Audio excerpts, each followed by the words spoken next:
from the North Shore of Oahu. A lot of eyes in the islands on Jocelyn Alo tonight, the two-time National Player of the Year.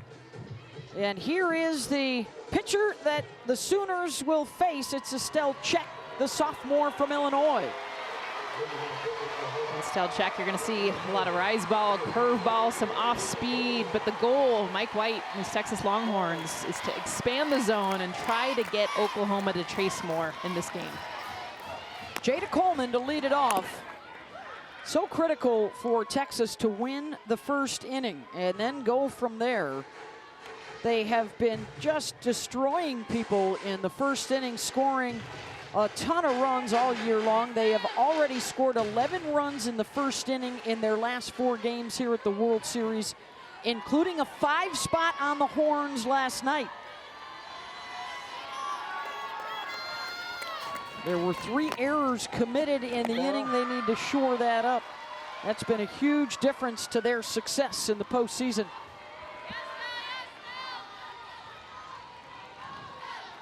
How about that? 114-5 in first innings for the Sooners. Coleman was 1 for 4, scored a run in the first inning last night in game 1. And she'll start things off with a base hit and a runner aboard for Jocelyn Alo.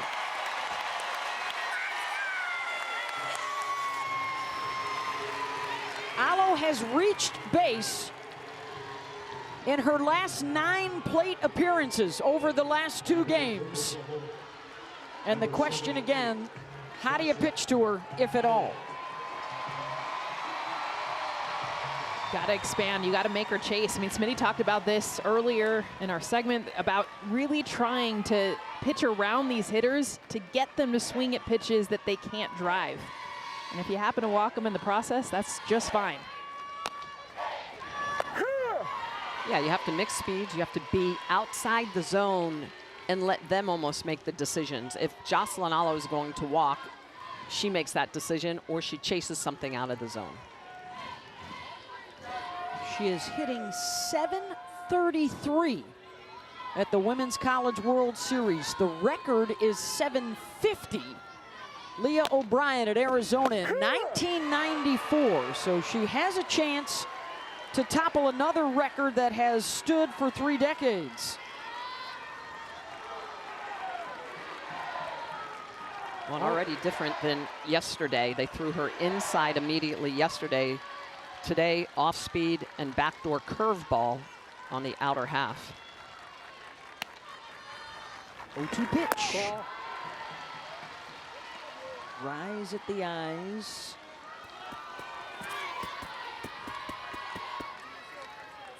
Estelle threw 1 inning against Oklahoma in their regular season series. She's 3-0 in this NCAA tournament. Was money for Texas in their semifinal doubleheader sweep of Oklahoma State to get here. Their first ever appearance in the championship series. And the first unseeded team to get this far.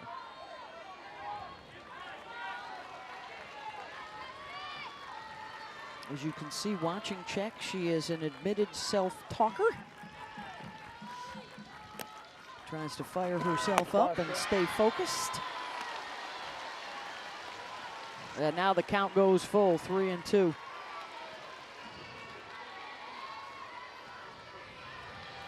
The numbers in the last couple of games: solo home run, 2-run shot, 3-run shot, grand slam. The cycle of home runs over the last 48 hours. And a called strike 3. Alo finally retired, 1 down.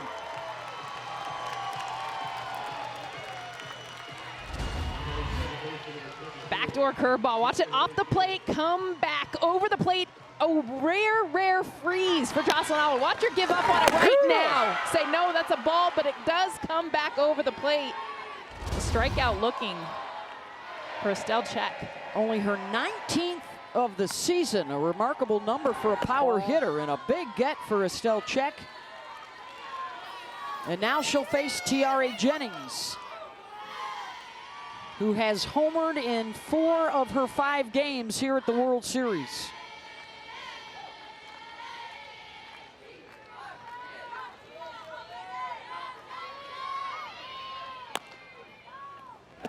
Ball.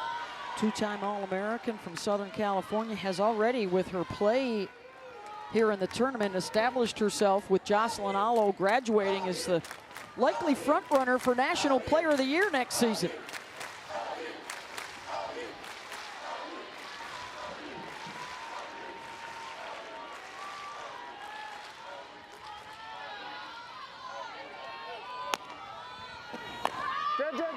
Jammed her with the 2-0.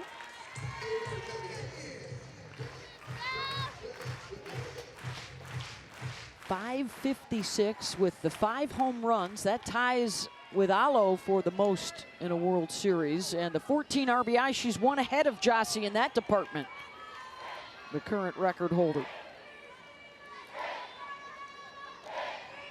On the defense, you can see where Jefferson, look at her, second base, way up the middle, and then they're over in that 5-6 hole. They're throwing Ball.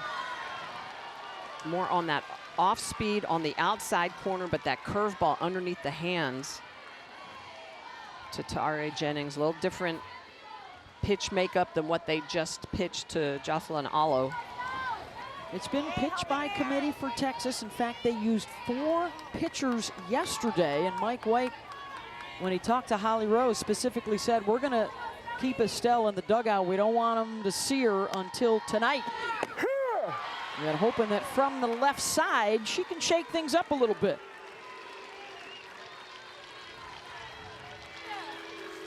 And so far, that backdoor curve has been money for her.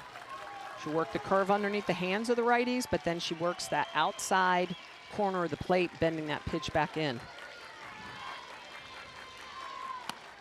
Another full count. Jennings grounds it to Jefferson, hopped up on her, and they can't make the play.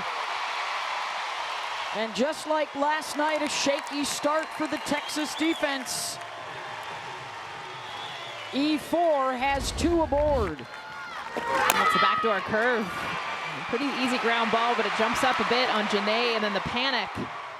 You can tell immediately she almost throws this one away, and that's actually almost the bigger mistake instead of holding on to it. But this has been Texas throughout the regular season, led the Big 12 in errors, but when they got into the postseason, they were a much better defensive team, which is why they're in this World Series final. But we've seen the errors come to life the last 2 games. RBI opportunity for Grace Lyons. Grace 1 for 5, drove in a run last night.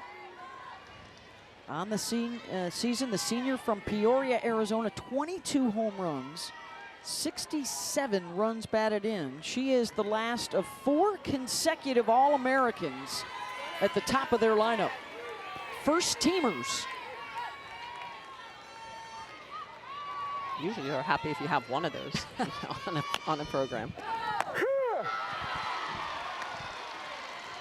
Grace is also one of 6 different Sooners that have homered in their 5 games here. How about Estelle Czech, though? I mean, she's been 0-2, 1-2 to almost every hitter in this lineup, just attacking these Sooners after they put up 16 runs yesterday. She's been fearless.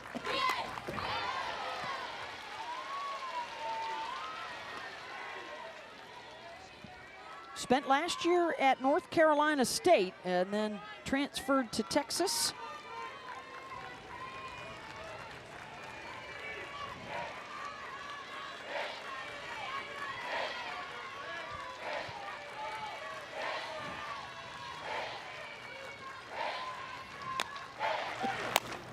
Oh-2, pops her up left side. Washington calling for it, 2 down. Estelle Czech coming into this game expands the zone, especially at the rise and the curve. You're going to see her go upstairs, something that can really work for her against this Sooners team. And then the curveball away to lefties, in to righties, and we can see it both sides of the plate. That's what we've seen early on. A nice job early in this game, Czech against the top order of this lineup. There you see words of encouragement to herself. She was telling us the other day she used to be a grunter.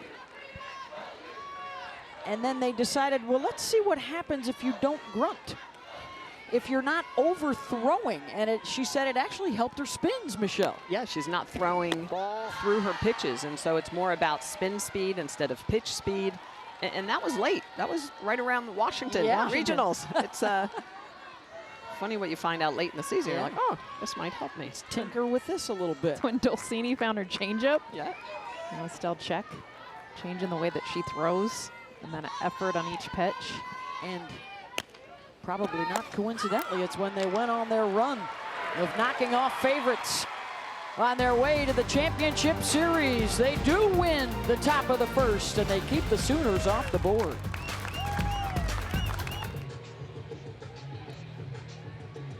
The Jordy Bahl scouting report looks like this, Smitty. Jordy has a lot of talents and can move the ball through the zone, and that's why she's so effective. Throws with good velocity even after this injury. She throws a high drop, so it's going to have a high spin rate. It's going to be in the upper part of the zone, and then she'll also throw it low at the knees and below. The one pitch that we haven't seen a lot of that she did throw earlier in the season was the rise ball, and she's not really throwing that as much because of the injury to her forearm. That is the right forearm that has the sleeve on it. And Smitty, it might be a situation where, you know, when you're throwing towards the plate, rubbing on your side, right? Absolutely. And when you have any sort of forearm injury, it is probably most crucial. In baseball, we talk a lot about elbows and shoulders, and in fast pitch softball, a lot of times it's that forearm that takes the brunt of a lot of the forces of nature, I guess you could say, the tension properties that really pull on that arm. Down on the field, Holly?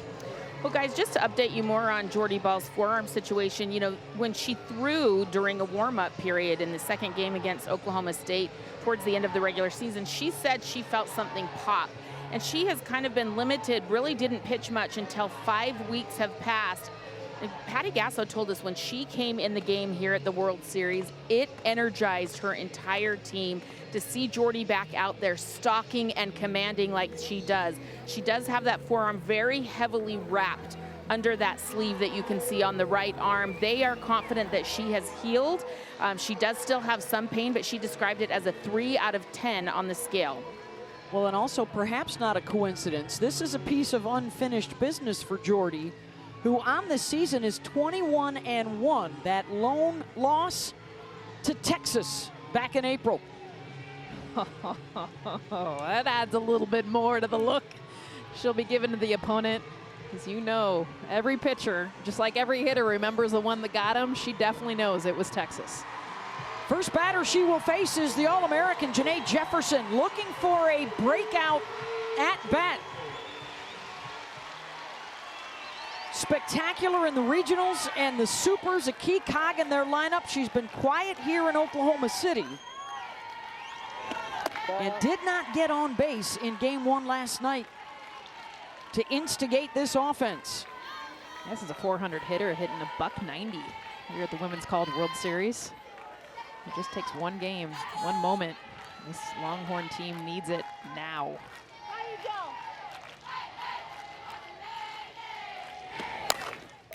Right back up the middle, and there it is for Janae.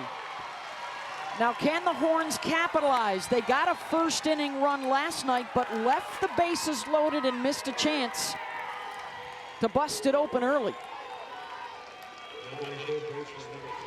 Big weight off Janae, and that'll bring up Mia Scott, also 0 in game 1, but has a hit in the other 5 games here at the World Series for Texas. Watch her use short game here. Goes to the drag bunt a lot.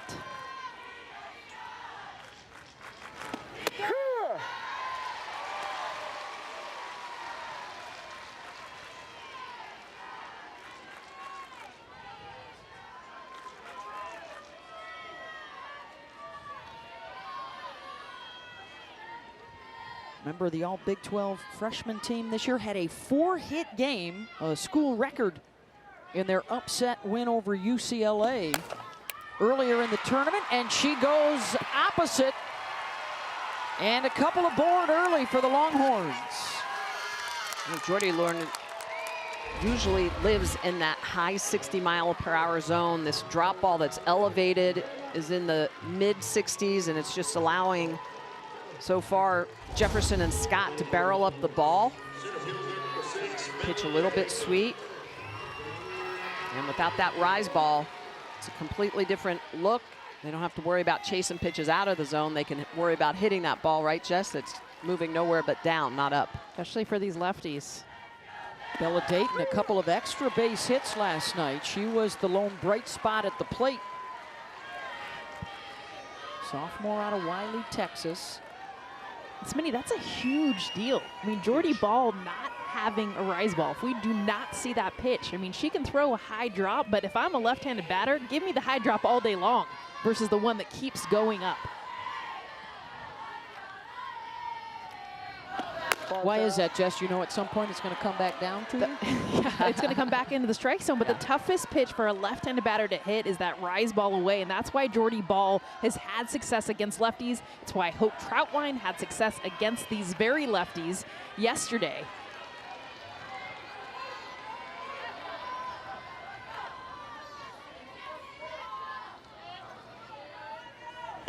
Ball. 1-1 was up and out, 2-1. Yeah, and even that high pitch that's elevated in the zone, it does not have rise spin on it. It has over-the-top spin, which is more associated with a down ball.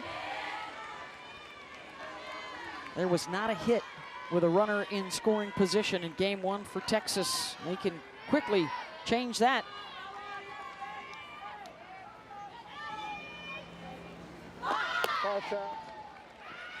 Throw down to third, the runners will stay. Well, I thought it was great what Mike White told Holly Rowe pregame when he got off the bus. How do you get your players ready to go today and forget about yesterday? He said, well, the good thing is none of those 16 runs carry over. So we like to see 0-0 on the scoreboard. Well, he even interrupted the press conference when all the players were like, we're just forgetting about it. We're not even going to think about it. And he's like, well, let's learn from it. And then we can forget about it. Yeah. You know, Jess, we've been there before. At times you say, hey, they used them all up yesterday.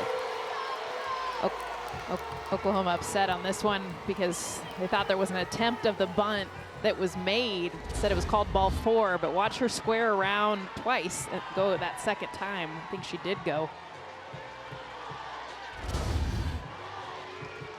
Well, we're about to see if there was a lesson learned from last night. Remember, in this exact situation yesterday, with a pitcher struggling to find the strike zone, the Texas batter, J.J. Smith, swung at the first pitch and helped Oklahoma get out of the jam.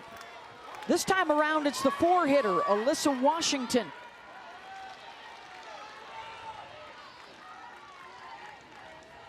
Bases loaded, nobody out. And in for a strike from Jordy Bahl. And that's the pitch she's going to have to use with not having that rise ball or a pitch that's exiting the zone, is that off speed. That's an off speed drop. She blends that very well with her hard stuff down in the zone.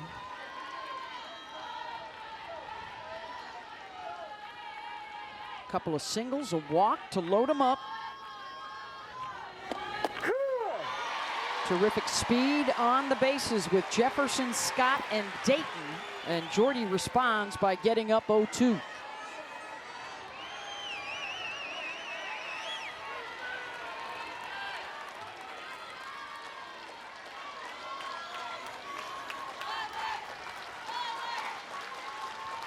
Infield is not drawn in at second and short. Washington lifts one back to right. Boone goes back onto the track, makes the catch, but that'll be deep enough. And a sacrifice fly gets Texas the lead.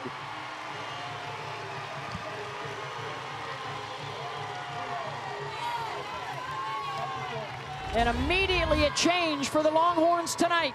Riley Boone was playing so far in because of the bases loaded, had to go a long way. Makes a great grab, actually, to get this one at the warning track. And remember, the sun, all the elements, but definitely deep enough. I thought they might even score 2 on this because she was running so far back, but they definitely get 1. And Bahl very, very lucky on that, because that's an 0-2 pitch, too close to the zone in that situation. And yeah, a sun ball, a ball deep to right field. Ball. This is Mary Iacopo. Couple in scoring position, and congratulations to Janae Jefferson, already their hits leader, now their career runs scored leader. It is her 12th record at the plate in her illustrious Texas career. Greatest hitter that Texas softball has ever seen. That was a nasty change. That's the one that she layers. She blends that so well with her hard drop down at the knees. It's the same pitch, the same location. It's just about 8 miles an hour slower.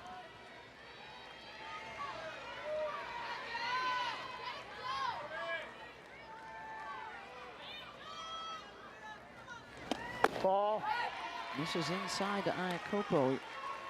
If you don't think Jordy was amped up about this first World Series start, the eye black she's got on her face, she had that 2 days ago at Media Day.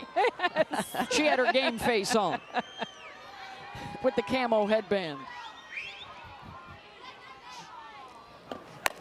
Iacopo just outside the bag at third. Mary is their leader, vocal and otherwise. And most important right now, their best run producer, with Scott and Dayton aboard. And with a bit of a long inning here after they had to fix part of the pitcher circle, Estelle Czech will stay loose, head out to the bullpen. First, she wants to see what Mary does. 2-2 pitch, center field. Coleman going back. This should be plenty deep. At the wall, makes the catch. But another sacrifice fly to score a run.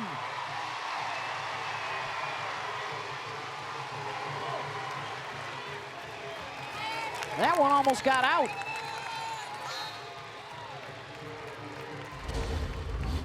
These outfielders making terrific plays because Jordy Bahl right now is getting hit hard. Coleman finding the wall, the timing of this. We're talking like 1.5 feet from leaving the yard, putting Texas up more than just another run. But Jada Coleman making a great grab still. The Longhorns, the Iacopo sac fly, now up 2-0.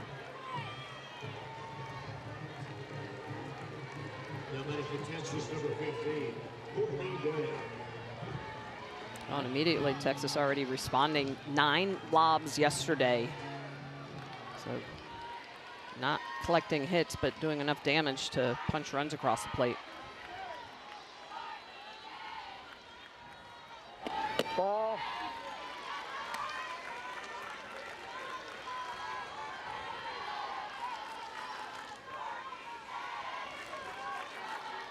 Coleman, who came in yesterday's game, already warming up in the bullpen because there has to be concern early in this game. Jordy Bahl, I understand the nerves, but there hasn't been a whole lot of swing and miss, a lot of hard contact. Courtney Day sends him back to the track again, to the wall, and it's robbed. Jada Coleman brings the home run ball back in.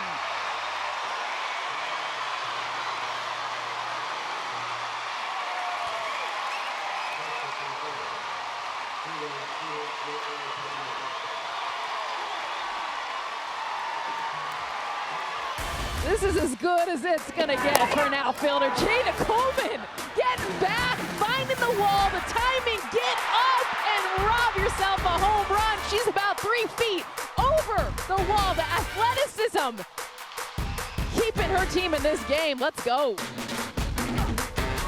As we see, Janae Jefferson set yet another Texas Longhorn record. We are back at the Women's College World Series presented by Capital One. And Janae telling us during Media Day just how much pressure and privilege she feels on her shoulders to be representing young African-American players. The player that she looked up to was Natasha Waltley, one of the greatest to ever play on this field. They have developed a relationship through social media. Michelle Moultrie, who is a great Gator, who has gone on to play for Team USA. Shay Knighton, one of the best to ever do it for the Oklahoma Sooners in that epic 17-inning game. And Kinsley Washington, who has been a terrific player for the UCLA Bruins. And last year's breakout star, Odyssey Alexander from James Madison. And Janae told us, when I see players like me doing big things, it makes me feel like I can do it too. And that's what I hope I've been for girls who are watching this World Series. She was emotional, tears running down her face, saying it's difficult sometimes. But the thing that really stood out to me, she said, don't let them always put you in the outfield. I've been holding it down at second base on the infield. Get over the stereotype that kids like me have to be in the outfield and fight for what you want. Backing up is Washington on the grass. Got on her heels, and Kinsey Hansen is safe at first. Well, and that's a ball you have to go get. And you back up on that, and I know that Oklahoma hits the ball very, very hard, but this is a ball that you have to be aggressive. You need to go get that. You can't play it on that short hop coming back. You need to go get that high hop to have the opportunity to make the play on this. And a follow-up, too, with what Holly was talking about. There is always room for improvement, and for more softball in African-American communities, so that responsibility doesn't seem to be so heavy on the weight of certain people's shoulders. But players like Janae and the influence she's had on her own teammates, like Alyssa Washington, their shortstop, has been huge. Mia Scott arriving because she wanted to play with Janae as well. They've got the 2-0 lead over Oklahoma. It is a must-win game 2 to force a winner-take-all game 3 tomorrow night. Taylon Snow, one of 6 Sooners to hit a home run yesterday in a 16-win pounding.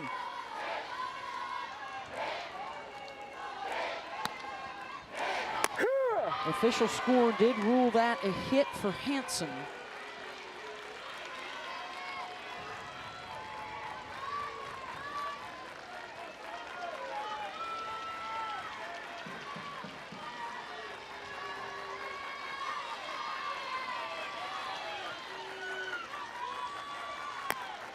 One-two from Estelle Czech.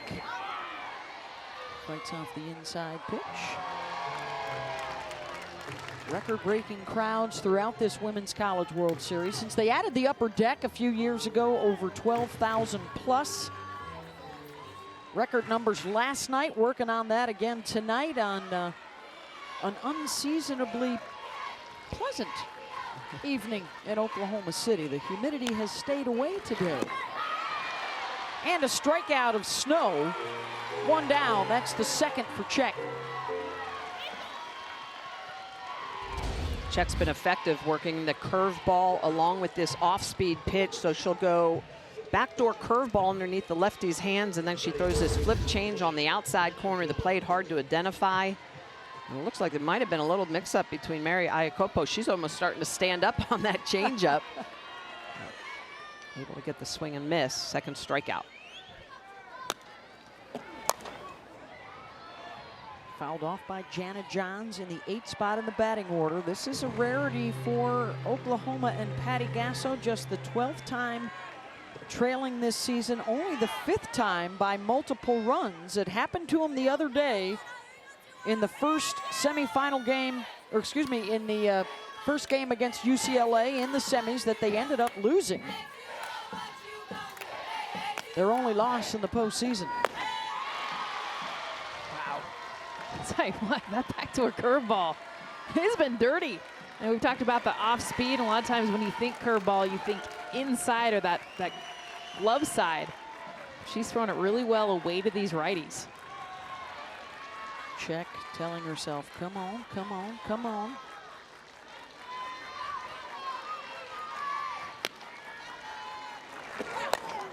Johns, a rocket.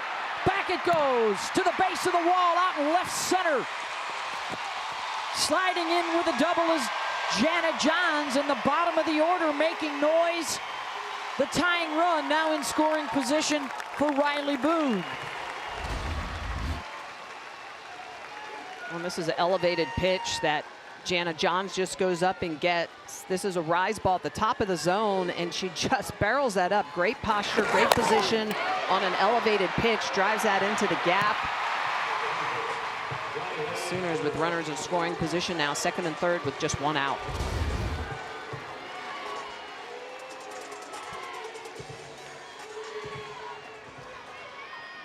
It's a 0-2 miss as well. Look at those pitches when you're ahead. So important to try to waste out of the zone, get it even higher.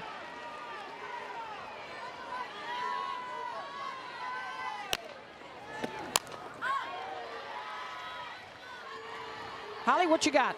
Well, Estelle Czech actually talked to us about her curveball. It's her favorite pitch, and she said it's got a natural drop away for or into lefties, but she said if I work up in the zone, waist high or higher, that's where I get in trouble. She knows exactly what she's got to do to keep that pitch down in the zone. That's where they got a nice hit on it there. She's got to keep it low.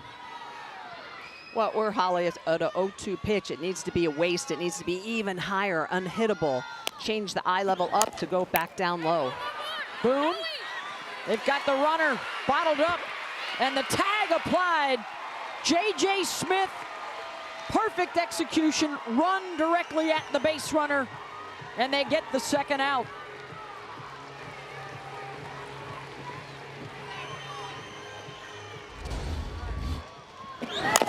That's how aggressive she is, too. She ignores Riley Boone, says, forget this. As soon as Kinsey Hansen gets herself in that situation, she doesn't try to throw, she attacks. Going right after Kinsey, a hard tag to make sure you get her. Well, she almost got the double play there with a tag of Riley Boone. And Riley was smart. Kind of jumped out of her way as well. Said, you're going to have to come get me. Runners on the corners here. 2 outs for Jada Coleman, back to the top of the order.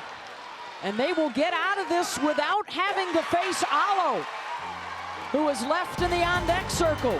2-0 Texas.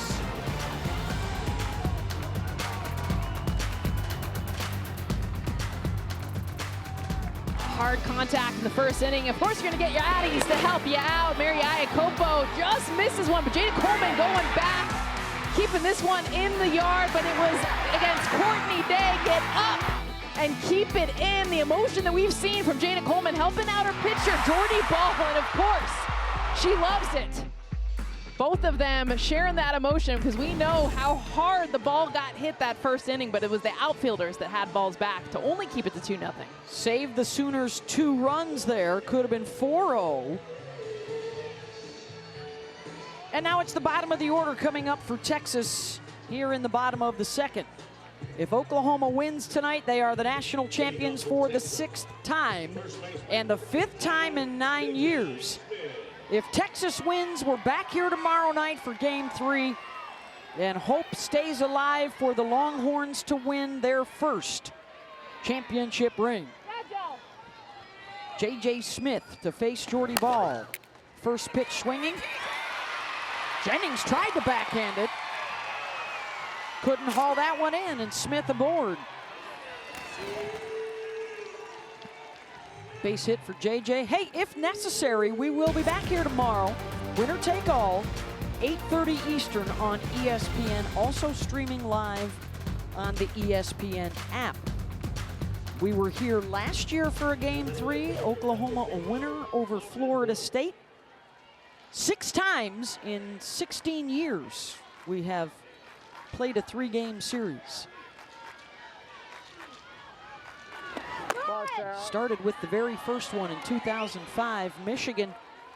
Sam Finley, the 3-run home run in the 10th inning as the Wolverines beat UCLA in Game 3.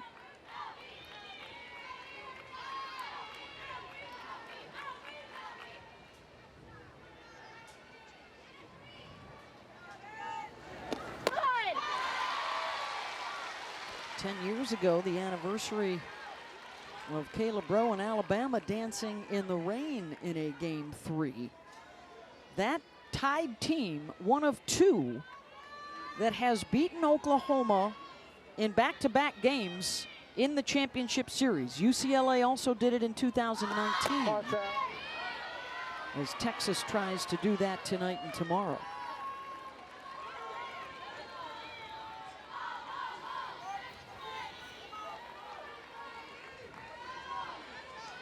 Mike White, 4th season at Texas after tremendous success at Oregon. This is his first time, the longtime head coach in the Champ Series.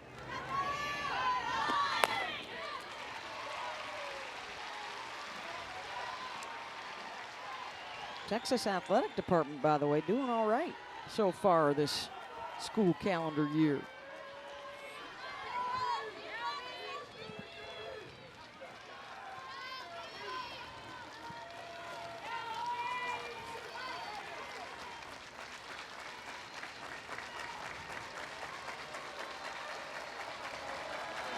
Ball. Full count.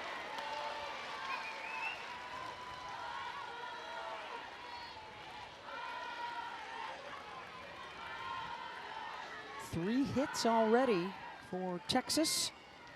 A couple of sac flies getting them the early lead.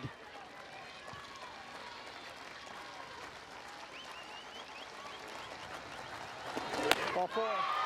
And walked her. Let's send it down to Holly Rowe.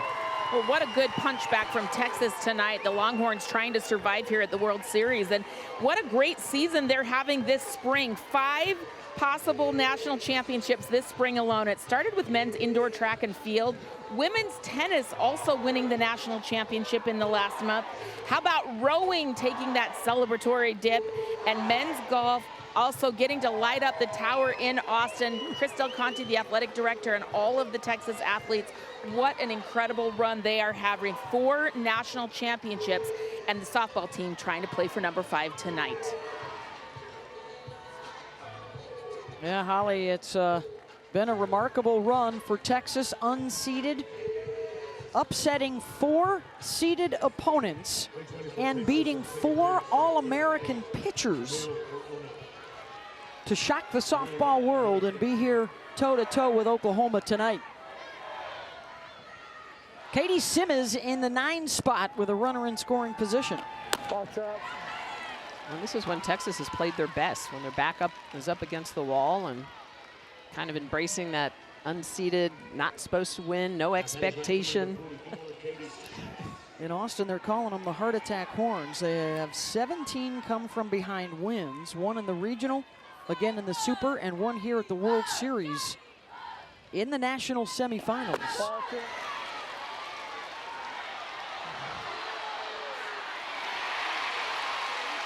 Did not check the swing.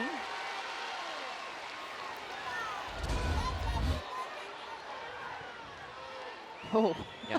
that's a Not triple. even close. She makes contact.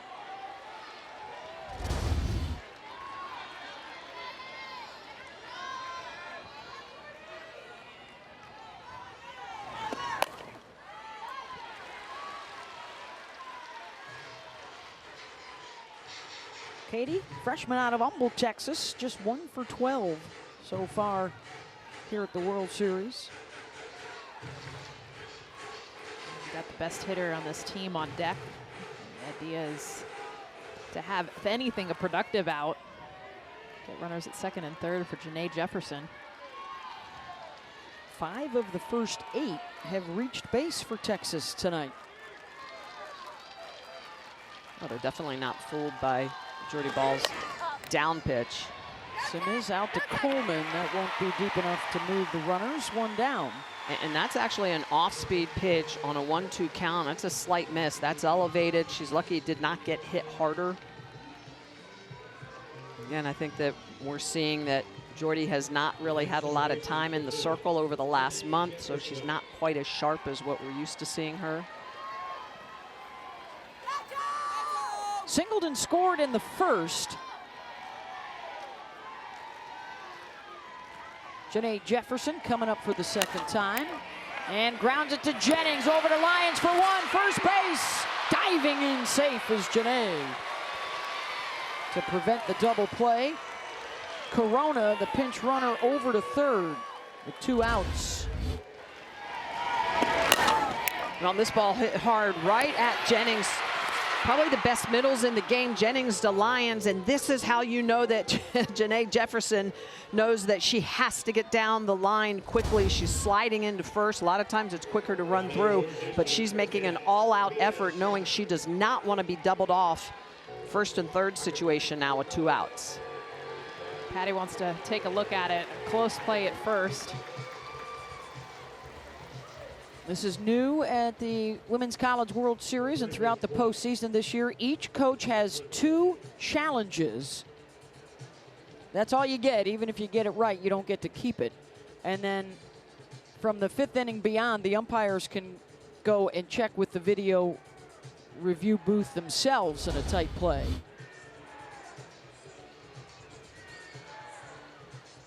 And Patty will not win that challenge. Jefferson diving in safely with that left hand on the base.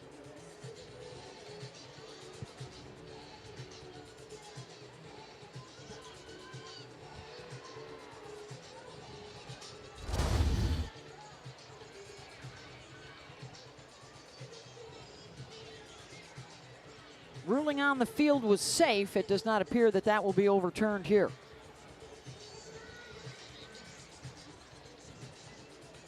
And now we're told the umpires are also looking at the runner that was out at second base.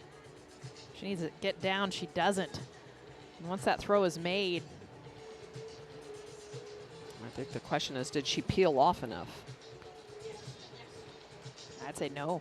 Let's bring in our rules analyst, Christy Cornwall, about the base runner there, Lauren Burke. Christy? Yeah, so by rule, once she's been placed out, she cannot interfere with the back end of the double play. So you can see by her not peeling off the line, it looks like it maybe had disrupted that throw to first base. So it'll be interesting to see what we come back with here. Yeah, she's got to get down or get out of the way, Yeah. and she does not. In fact, if Grace Lyons had hit her with the ball, actually thrown the ball off her body, it would have definitely been an out. The call on the field is upheld. Safe. Wow. So they chose not to deal with the runner at second, or thought there was no issue there, and the runner at first is safe.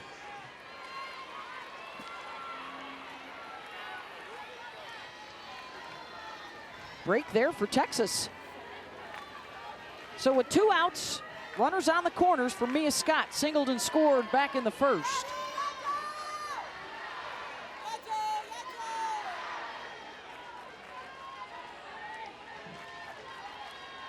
Camille Corona, 60 feet away. And Scott gloved at first by Taylon Snow. Defense holds up for the Sooners. A couple left on. Through 2. 2-0 Longhorns. Taylon Snow, perfect positioning, sees the ball down the line, catches the liner, gets out of the jam. A remarkable career for Jocelyn Allo, trying to cap it with a second national championship. She's hit 12 home runs here in her 4th trip to the World Series. Nearly 30 runs batted in. A real crowd pleaser for the Sooners. She hit a couple of home runs in last year's championship series, the come-from-behind win over Florida State. And she hit a couple of home runs, as did her buddy Tiare Jennings in Game 1 of the Champ Series last night.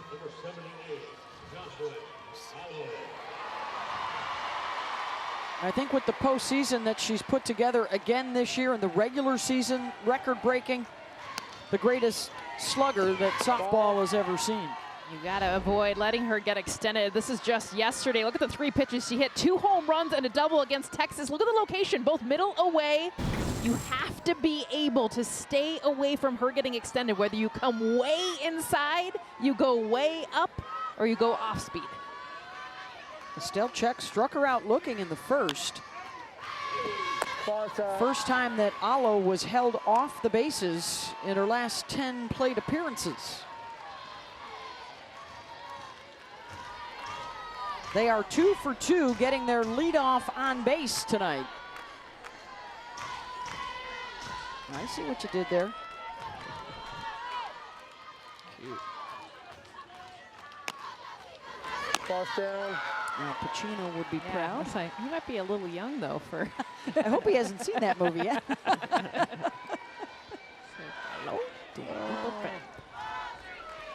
She's so proud of her Polynesian heritage, and a bond, really, that she was able to strike with Tiare Jennings from a very early age, playing together in the Bat Busters organization. Actually, Jocelyn, a bit of a mentor for TRA, and walks on 4 pitches.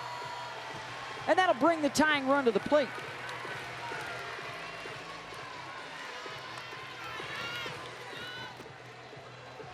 Three straight innings with the lead off aboard.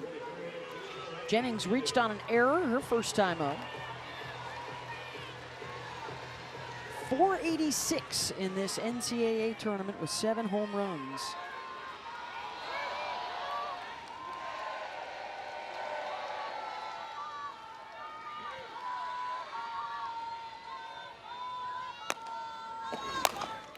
First pitch swinging, Scott to Jefferson, over to first base and Smith. Double play, it's the 11th of the NCAA tournament for Texas. And Beth, it's their 28th double play of the year. This is a team that's been plagued by errors, 78 errors on the season. But when it comes to a double play, they can turn it. Scott to Jefferson to J.J. Smith at first. This is a huge get. Really good aggressive turn by Janae Jefferson, one of the best in the business. And obviously, Estelle Czech loving that defense behind her. 28th double play of the year. 2 outs for Grace Lyons. And there is, dare I say, a bit of a burnt orange buzz going on right now here at Hall of Fame Stadium.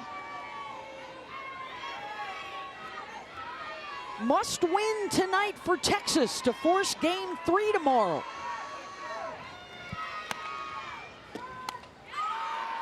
Popped up left side, Washington. Longhorns are lurking here in game 2 of the championship series. Here's to rivals fighting for a championship.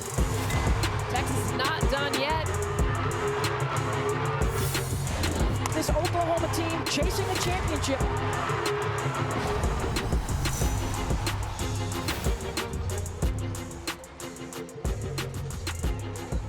Advantage goes to the team from the north side of the Red River with those 5 national championships, 42 World Series wins. This is their 8th appearance in the finals. First time here from those on the south side of the Red River.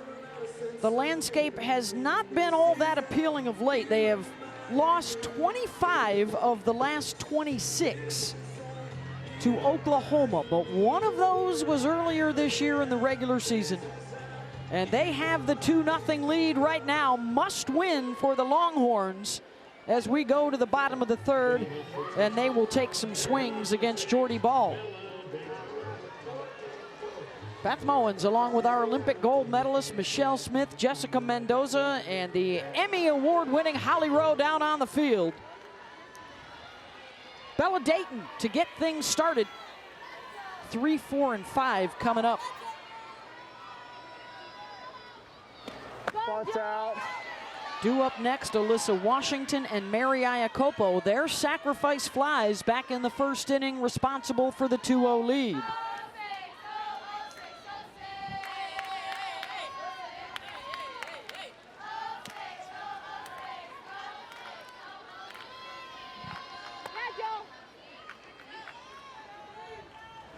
Ball. Dayton walked back in the first. 6 base runners through the first 10 batters so far tonight for Texas. We also know that no lead is safe against an Oklahoma team that averages over 9 runs per game and just put 16 up on you last night. When you look at the run differential of 569 runs on the season to just 60 given up coming into today, so 62 runs now given up. But yeah, it's crazy. Over 500 runs more scored.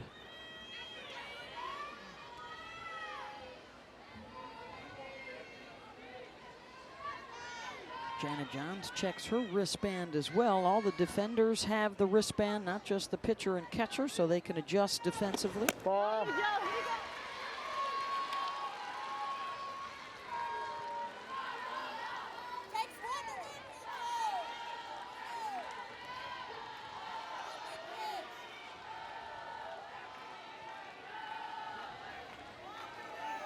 They have done such a remarkable job of just wiping the slate clean after a tough loss and facing elimination. Ball 4. Now for the 7th time in the postseason, Dayton walks for the 2nd time. Hey, the championship series here at the Women's College World Series continues tomorrow. The if necessary game. If Texas wins this, we're back here at 8:30 to decide the title. For more information, go to ncaa.com, the official online home for all 90 NCAA championships.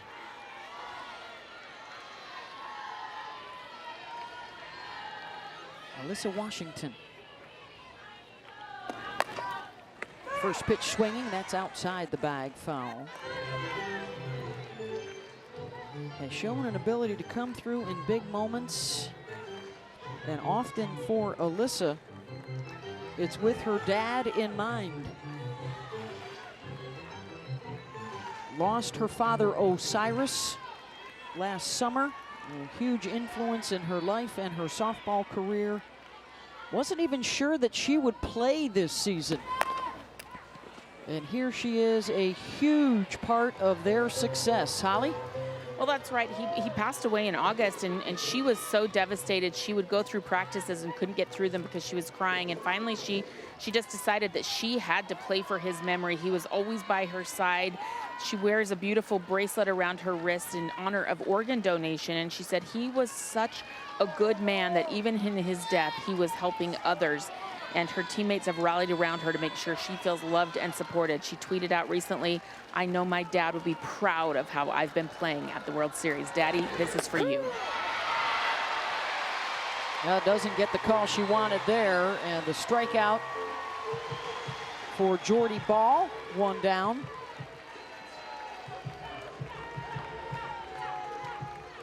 That is the first strikeout for Jordy. It was on that changeup coming in at 57 miles an hour, still a little bit elevated. It's a little bit more deceptive when it's a little lower in the zone at about 54, 55 miles an hour. Well, you have to admire the spirit, knowing she's probably not at 100% with the forearm injury, but there was no way she was not going to come back in time to help her team in the postseason. And making the adjustments necessary, even if it means losing a pitch. Yeah, absolutely. She knows that, she's got to throw a different game and not afraid to. A lot of pitchers don't like to go out there unless they're 100%. She obviously is still battling that injury, doesn't have all of her tools, but a mindset of still attack. Yeah, healthy Jordy Bahl striking out almost 40% of the batters that she faces. It's been 19% here at the World Series, just that first strikeout, but the swing and miss isn't there, and yet she is incredibly determined. See that look, the stock, everything that she does. I mean, she is not backing down one bit.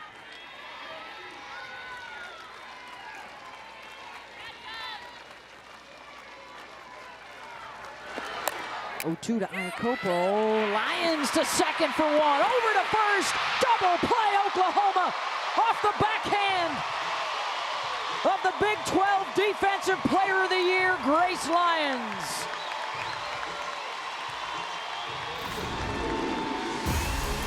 Grace Lyons just getting to this ball. Watch her come down to the knee. Get it over Tiari Jennings. The 6-4-3, and Jordy Bahl loves it. Welcome back to the Women's College World Series presented by Capital One, and here with OU coach Patty Gasso. Your team doesn't trail very often. How do you respond with Jordy Bahl getting her action tonight and maybe not getting the strikeout she's used to? I think we're responding with our defense. Jada Coleman made 2 phenomenal plays. Our infield right there getting us off the field. We got to step up at the plate. I don't think Jordy's pitching horribly right now. As long as we can keep the ball in the park, we're going to make the play. So offense needs to step up. Estelle Czech, you've only seen her for 1 inning previously this season. What adjustments do you want to see them make at the plate right now? Well, I mean, she'll go in, she goes out. I think we got to really focus on what we want. I think sometimes we're reaching out of the zone a bit. So second time through here, I think we're going to do a better job. Thank you, Coach. Thank you. Speaking of the defense, Patty was just referencing, as long as you keep in the park or bring it back into the park. That's what Jada Coleman did back at the first inning. Robbed a home run from Courtney Day and kept this ball game to 2-0. And then what she's referencing, anything hit on the ground. Here comes the D, Grace Lyons, in a beautiful 6-4-3 double play. Getting their pitchers back because she's definitely been getting hit. As long as they keep it in the realm of any Sooner defense, they have gotten the job done. We are headed to the top of the fourth. 2-0 Texas over Oklahoma. If the Sooners win, national championship. If Texas wins, back here tomorrow night for game 3. 5, 6, and 7 in the batting order. Here's Alyssa Brito. Popped to short her first time up. It was a 7-pitch third inning for Estelle Czech, the lefty, keeping OU at bay.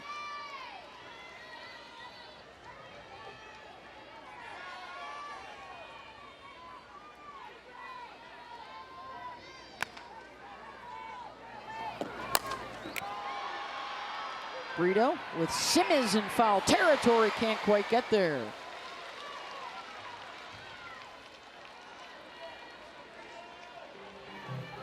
The Sooners championship series offense, 6 home runs and 16 runs last night.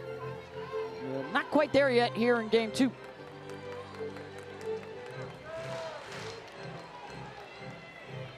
Sooners have had the leadoff on every inning. First and second with singles. Third inning was a leadoff walk.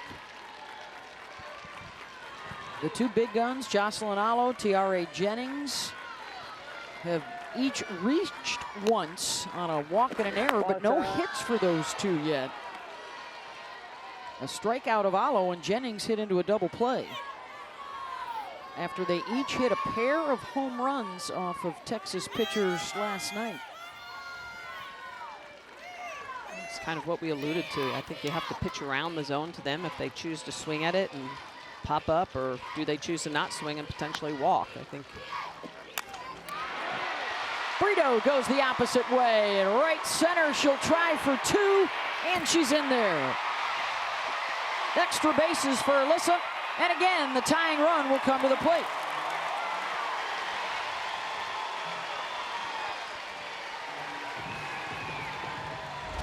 Two-strike hitting. I mean, this is where the Sooners are so good. It's that backdoor curveball again, but now Brito's ready for it. Remember, she almost popped out foul on this same pitch. Instead, she makes the adjustment, gets on top, and now it's a line drive double into right center field. Yeah, and I think, Jess, this is exactly what Texas needs to do. They need to, try to keep Allo and Jennings off, and make other hitters in this lineup step up and beat you. But maybe be a little bit wider on a 1-2 pitch. Here's the number 6 hitter, Kinsey Hansen. Singled in the second on a hard grounder to short. What's up?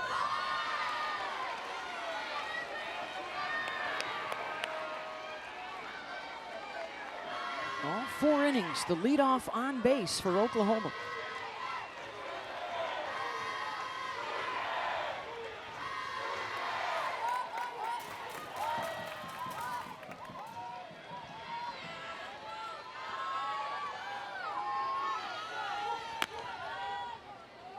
Fault's in.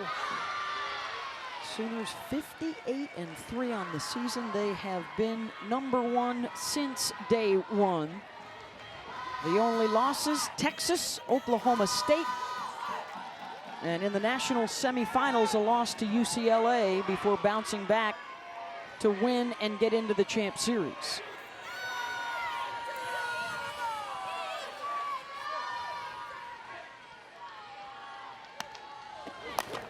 Hansen to Scott, checks the runner. Mishandled at first. Bounces past Smith.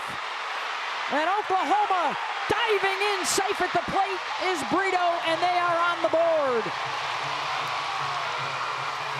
Another Texas miscue opens the door, and Hansen gets all the way to third. And again, it's been that defense. It's been an issue. That's the 18th error of the year on Mia Scott. This is a routine play, and this is what Coach White talked about. We need to make the ordinary. That ball hops to J.J. Smith. And, of course, Brito's going to come all the way around, never stopping. Patty Gasso making sure she's waving her around, trusting her coach, dives to the back of the plate. Nice tag by Mary Iacopo, but just not in time.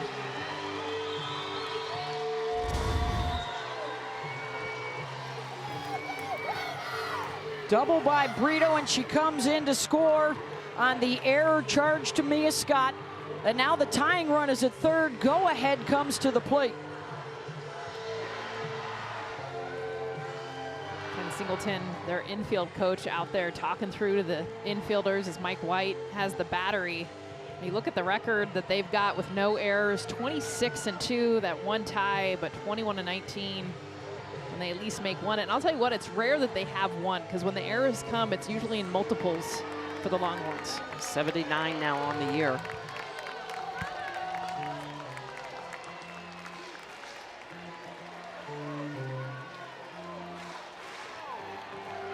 That is Nicole May and Hope Troutwine, the other two pitchers on staff, going out to the bullpen for Oklahoma.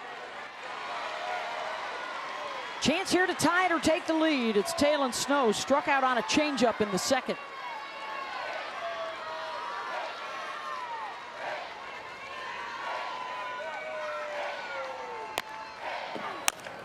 First pitch swinging, tie game.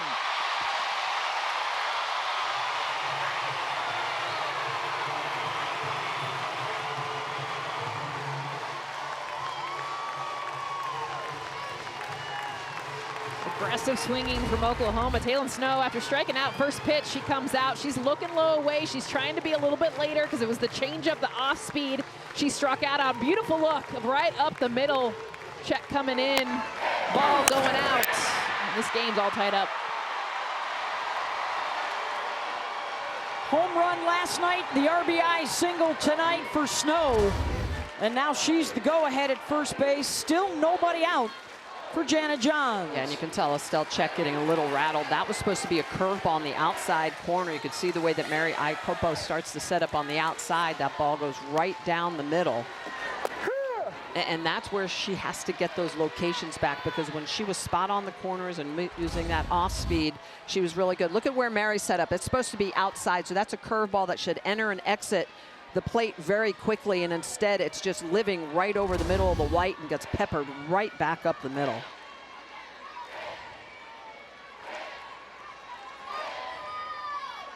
Jana doubled in the second. 1-1.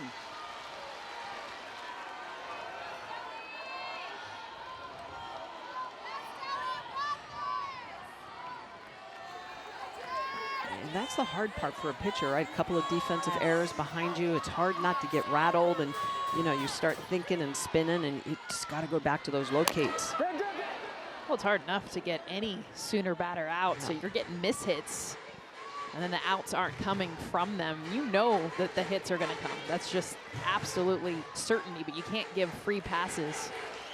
Estelle Czech working her tail off to get through 1 through 9 in this lineup.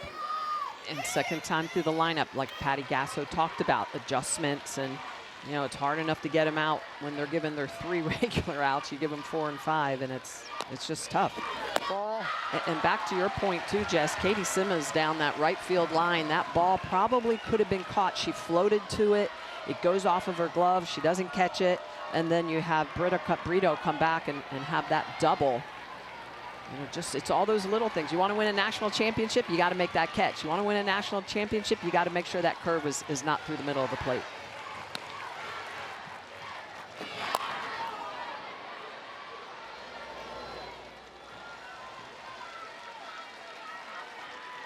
Two runs for Texas in the first, 2 for Oklahoma here in the fourth. Taking advantage of the error.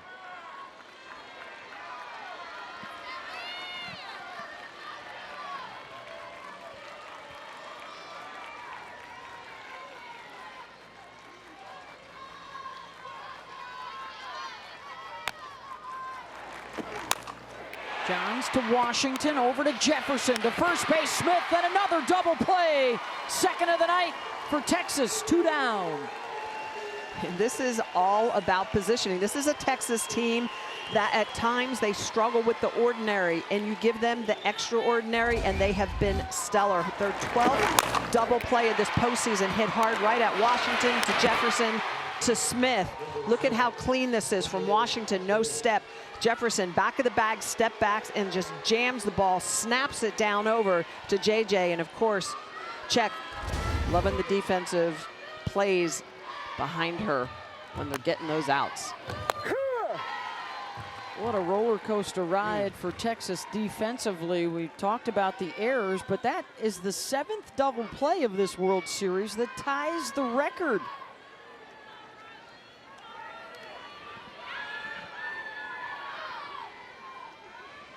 Here's Riley Boone in the 9 spot in the lineup.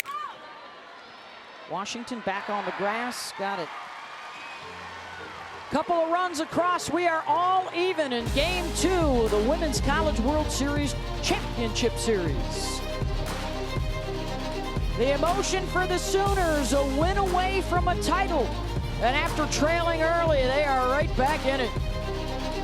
College World Series presented by Capital One. Texas coach Mike White. And coach, your team has come out fighting tonight. What does that feel like for you as a coach to see this spirit? Oh, it inspires you as a coach. You know, you try to pick them up after last night. It could have been easy just to pack up and go home. But we're fighting right now, and we're in this game, and hopefully we can pull it out. There have been a few miscues defensively, but what does that do that they respond like that with the 7th double play, a new record for the World Series, or ties the record? That's pretty cool to know. I mean, it's great for them, and hopefully it'll inspire us going forward that we can make the plays when we need them. Thank you, Coach. Thank you so much. Welcome. Mike White, the New Zealand native, one of the great men's fast pitch players in the world in his prime. Outstanding pitcher. Here is, as we've seen the Longhorns do throughout the tournament, led by Mary Iacopa. Let's get that deep cleansing breath. After Oklahoma scored a couple to tie it up at 2 apiece. The Longhorns, perfect in elimination games, 6-0. Tied for the most wins in tournament history. They need one more tonight to force game 3 tomorrow night. And it's back to Jordy Bahl in the circle to face Day, Smith, and Burke. Day, back in the first inning, robbed of a 2-run home run by Jada Coleman out in center.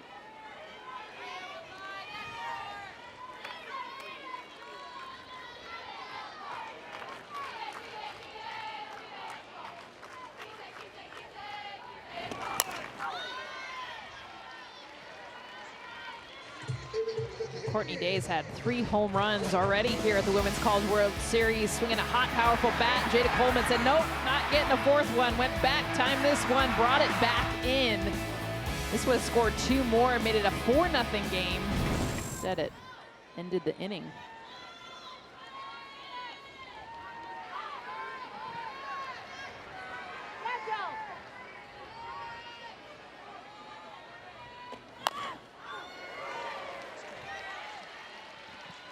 Here's our Sunday night baseball matchup coming your way over the weekend. It's the Mets and the Angels on ESPN, ESPN Deportes, and ESPN Radio. Coverage begins at 6 Eastern with baseball tonight. Sunday night countdown. Ooh, Mets are going up, Angels are going down right now. Angels tried to switch up their losing streak and just played different walk-up songs for everyone, all Nickelback. All Nickelback. But didn't tell the players. So pitchers were coming out and going, oh, this wasn't my song. It didn't work, they lost anyway. Look at this photograph. Oh, best singing. Good Canadian rockers. The freshman Jordy Bahl settling in after the 2 Texas runs in the first. Ball.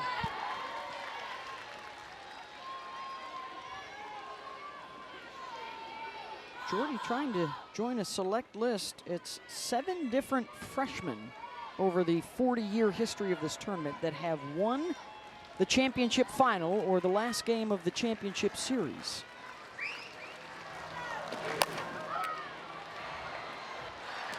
Twice in the Champ Series era, Delaney Gorley at Florida, Dallas Escobedo with Arizona State.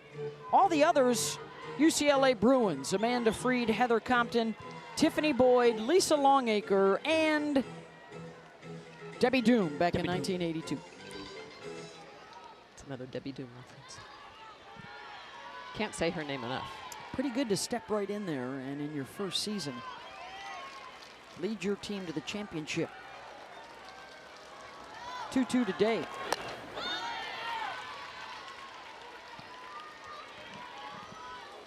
I like the way that Day is getting that front foot down, really timing that pitch off of Jordy Bahl. Cleaned up her mechanics, power. Wider in her stance. Yeah. You can see the way she'll time. She'll step, get that front foot down early.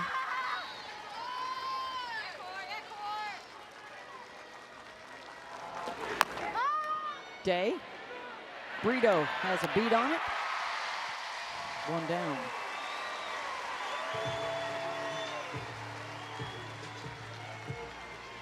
We just heard Mike White talking with Holly Rowe. And it was the new Mike White that he has talked about. The chill Mike White, trying to put off a positive aura, which hasn't always been the case. You know, he admitted, was real open, our conversation this week. You know, when he came here with Oregon, often one of the favorites, there was a lot of stress. They felt the pressure, and his team has followed his lead, playing much looser this time around, but J.J. Smith caught trying to take the extra base. Outfield assist, Jada Coleman. 2 down. Can we give an MVP for defense? Like, I know it's all about the pitching and the swing and miss and the home runs, but come on, let's be real. Jada Coleman is putting on a show tonight, robbed a home run, had a great takeaway of a double, and now this one, the assist, hosing out J.J. Smith, thinking about 2. Jada Coleman showing off the guns. She's putting a clinic on how do you play center field? How do you make throws, relays, bring home runs back in, and of course her pitcher, Jordy Bahl, loving it. Energy back, energy forth, back and forth between them. Good aggressive, over-aggressive there by the base runner, J.J. Smith. Yeah. Well, that play's happening in game. front of you. Yeah. Exactly. You see that, and you can see how quickly she gets in throw. You definitely have time to put the brakes on and turn back around. 2 down. Here's Lauren Burke, who came from Oregon with Coach White. Let's check out the arm. Well, it's how quick she gets to this, too. Off the wall immediately, off her back foot, too. One hop right into Grace Lyons. I got you. I got you. And that, you know what? Jordy Bahl's getting hit hard. I mean, we've seen now 6 hard hit balls. 4 of them, though, have been caught or thrown out. Yeah, and Jess, what you look at and you see the way she approached that ball, she was set up to throw, right? She fielded that ball bouncing off of the wall, and she did not have to move. Her feet were already in perfect position, so she could rifle that ball in to Grace Lyons at second, and that's just knowing where you're throwing the ball and being ready to get rid of it as quick as possible. That defensive play by Coleman took the air right out of it for Texas, and Bahl ends it with the strikeout in a 2-2 game to the 5th. Trying to wrap up a 6th national championship for Oklahoma with their Red River rivals standing in the way. Outstanding glove work. Emphatic fist pumps. And what's better than all even as we head to the 5th? Texas 2, Oklahoma 2. If the Sooners win, they win it all. Our game track brought to you by Enterprise. Good pitchers duel, Jordy Bahl and Estelle Czech. Neither one of them was with this team last year. Bahl, the freshman, Czech, the transfer. And now she's got to stare down the top of the order for the Sooners. Coleman, Allo, and Jennings.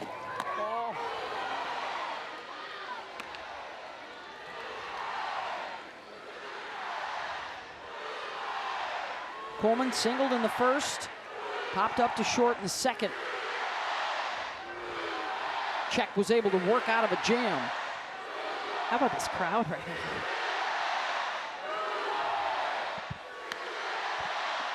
Let's check in with Holly Rowe. Jada Coleman told us that she is much more mature this year. When she would get overexcited, she wouldn't execute. And her coach, Patty Gasso, said, I would never try to take the energy and excitement out of a player. I want her to be her. But she has matured of how and when that emotion and energy comes out, and you're seeing that tonight. Energy, execution. And not forgetting her cleats at the hotel room. Or the wrong color cleats. The wrong color cleats. White cleats, red cleats. Part of that growing up process, maturity, and I love that Patty Gasso said too, she'd never want to take that emotion and that energy, because that is Jada Coleman. It's what fuels her, and honestly, it's what fuels this lineup. She's at the top of it. She's been their fire starter. Can she do it here? They have not led tonight. Trailed 2-0 in the first inning. Scored a pair in the fourth. Well, the thing with Coleman, too, she doesn't have, you take a look at Jocelyn Allo waiting on deck. Tiari Jennings right after her doesn't get any easier. But Jada Coleman's going to see a lot of strikes, but she doesn't have the power numbers you see from the rest of this team. What she does is she gets a ton of hits with pretty much any pitch. She'll even get her body out of position, but her bat-to-ball skills are so good. Turn.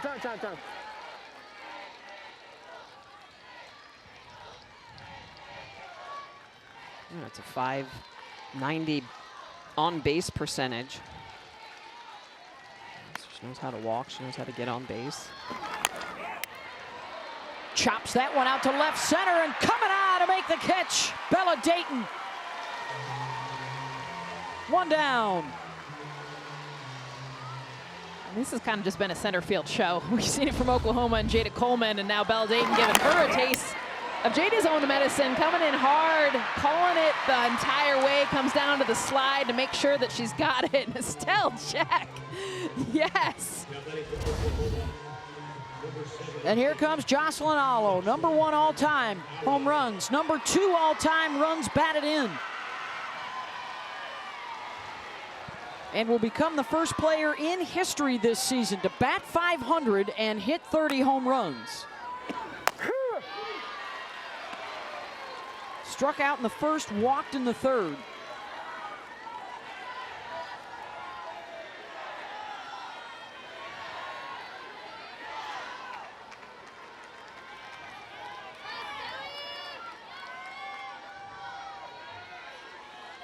Five home runs this World Series, including 2 last night in Game 1.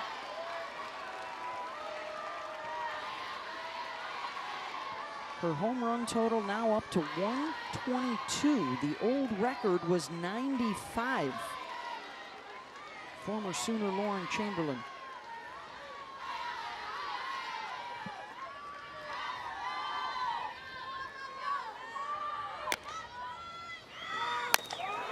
Gets a hold of one. Straight away center. Back to the base of the wall, and it's caught by Dayton. 2 down. Estelle Czech continues to keep it in the yard.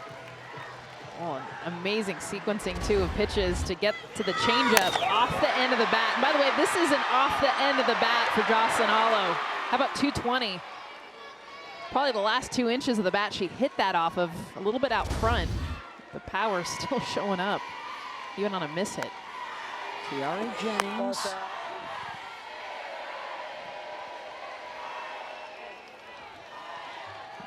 Huge out right here for Texas. Leaves open the possibility that you would not see Allo and Jennings again tonight.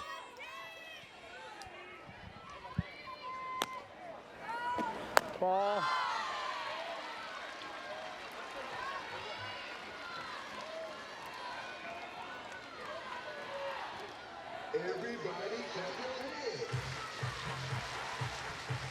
Copo wants to make sure no mistakes here.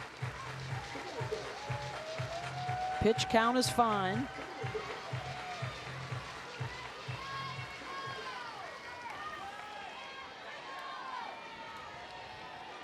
Jennings reached on an error in the first, hit into a double play in the third, so 5 plate appearances, no hits for Allo and Jennings.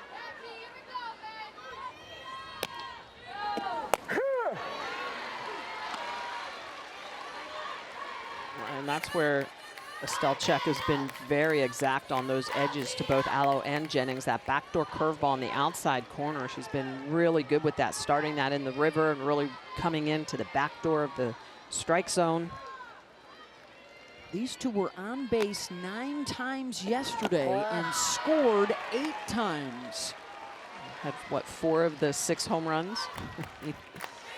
Well, you got to be totally okay if she takes ball 4 right now. I mean, make her chase something, but what you can't do is come over that white part of the plate. 3-1 count.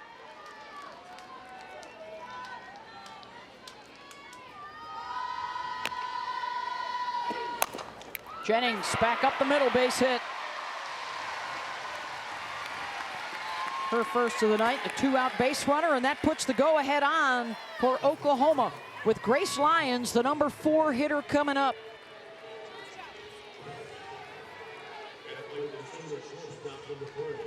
You just want to keep passing that bat. This is the 3rd time up here for the heart of the order. You see the average increases every look they get at the pitcher. Well, the slug. I mean, that's the OPS, that on base combined with the slug. That's quite a jump as well. Lyons 0 for 2, a couple of pop-ups to short. Ball.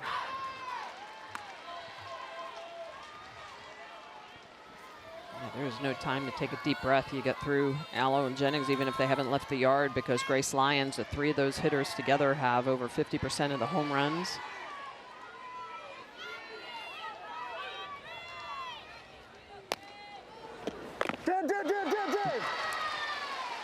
That hits her, so 2 on. That will push Jennings over to second.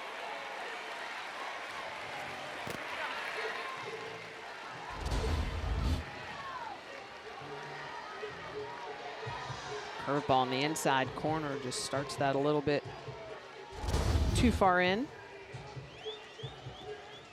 4th inning tonight that Oklahoma has had at least a couple on base. Let's check in with Holly. Well, guys, Grace Lyons is a remarkable story. When she was 5 years old, she had an atrial valve blockage. So she had to have a pacemaker installed as a 5-year-old. At 10, they had to do another surgery to insert a new battery. And then at 18 years old, she had to have the entire pacemaker unit replanted in her chest and into her throwing arm. She said, you know, I was really scared. I didn't know if I would ever be able to play softball again or how that would impact me. At times, she will wear certain type of protection underneath her shirt so she does not get hit in the chest or in that pacemaker area. And Grace Lyons, so much belief in God, her faith is so strong. And she said, if not for him, I wouldn't be out here playing softball right now, given all the adversity she's gone through as a child. And with that second chance, Holly, Patty Gasso says the best thing about Grace, she's all out all the time when she's on the softball field. She's on first. Jennings at second is the go-ahead run. Alyssa Brito popped up in the first, doubled and scored in the 4th. As Oklahoma hunts for its first lead of the game.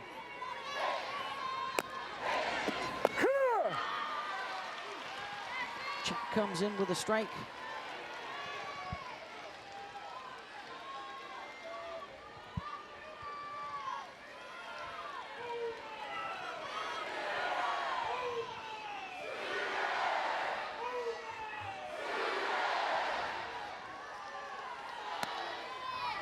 Ball. The Jennings single and the Lyons hit by pitch, by the way, does buy another at-bat for Allo in the 7th inning. At a bare minimum, one more time.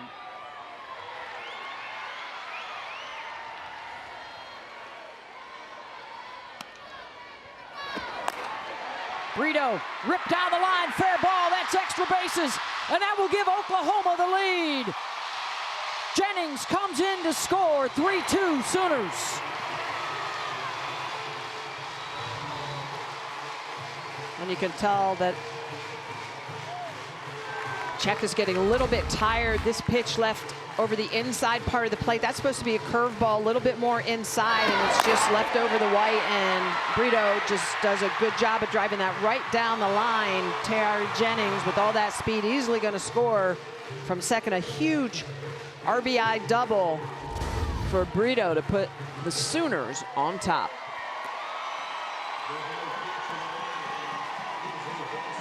Second double of the game. From 2 runs down to a 3-2 lead, and 2 more in scoring position for Kinsey Hansen. Singled and reached on an error, and Haley Dolcini out to the bullpen.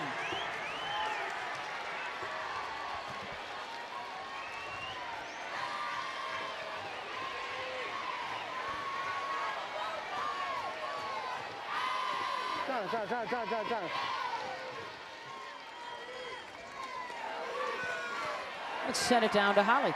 Well, guys, I did talk to Mike White before the game. He said Haley Dolcini is totally available. He wants her to locate pitches better, but she is available to come into this game, and he's just sent her out to the bullpen. Yeah, she got the start in game 1, did not last long. Pulled in the first inning after giving up 5 runs, but she has been stout otherwise in this postseason.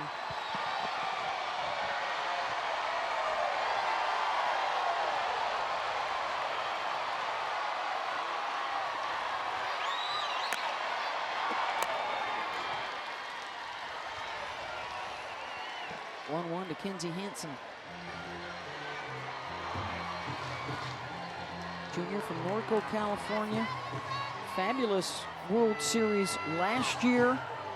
Has been battling through injuries much of this season, platooning with Lindsay Elam at that catcher spot.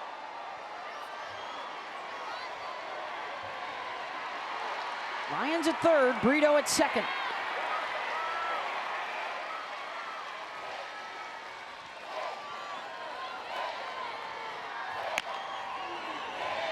False down. Missed it low, 2-1. And this is where the Sooners just show how strong they are. You get the first 2 outs of the inning. You get Coleman and Alo to fly out to center. You think you're doing good, and then it's a Jennings base hit, a hit batter, and then boom, a double. It just happens so quickly. The Sooner team can pour it on. And as you mentioned, Jess, it's that second and third time through the lineup, just so many adjustments.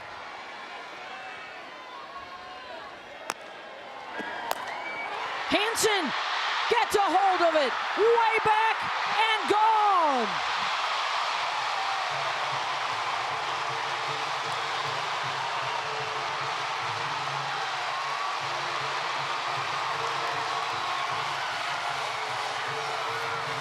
And this is all adjustments. Hansen on a 2-1 count knows what she's hunting.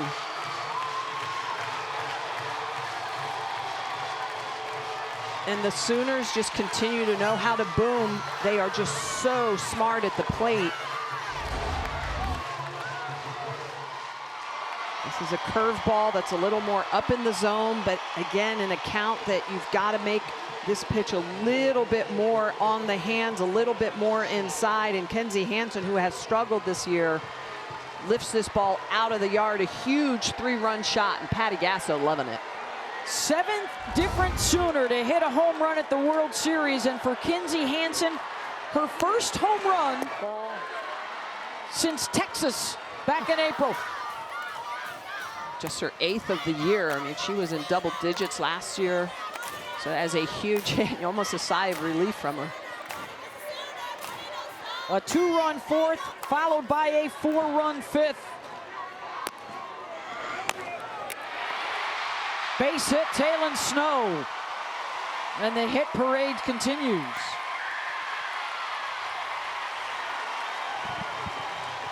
Fourth hit of the inning, and that's 5 straight to reach base now for Oklahoma after 2 outs to start the inning. How quickly it happens. I mean, Smitty, you said it, 2 outs. You think you were getting out of the inning. You got through the best hitter in the country in Jocelyn Alo. And then it just starts with a little hit by pitch, and next thing you know, it's a 4 spot in 5th. And that will do it for Estelle Czech. Haley Dolcini set to come on. The Hansens will get that home run ball.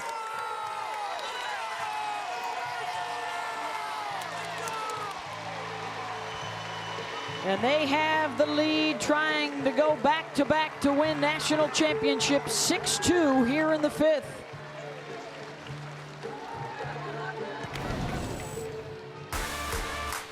Three-run home run, Kinsey Hansen for Oklahoma.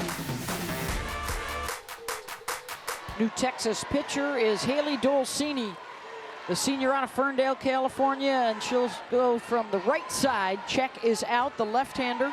869 pitches in 11 appearances in the NCAA tournament for Dolcini. With 2 outs, it's Janet Johns and a runner at first base.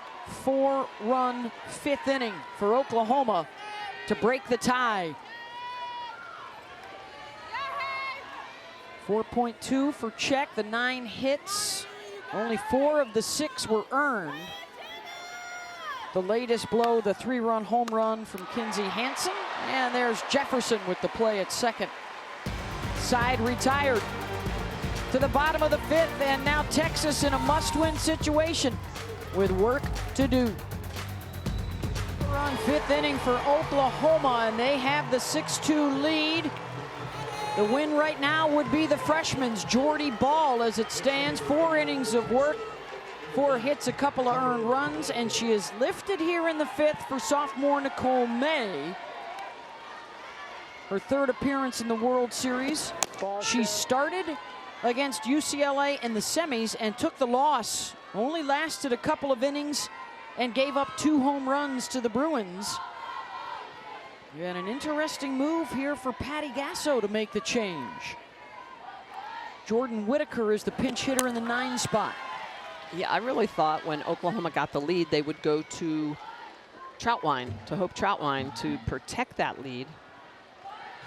And now, again, Troutwine's more up in the zone with the rise ball. Texas saw her yesterday. Nicole May is more down in the zone and off speed.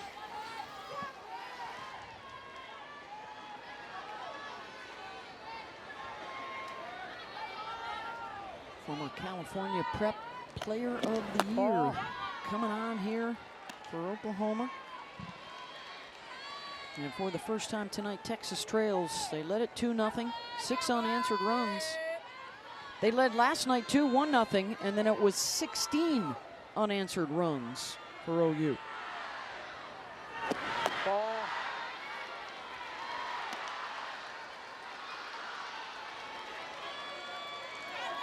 It's 30 minutes away from Logan. I've been on a road. 3 more at-bats for Texas to work with.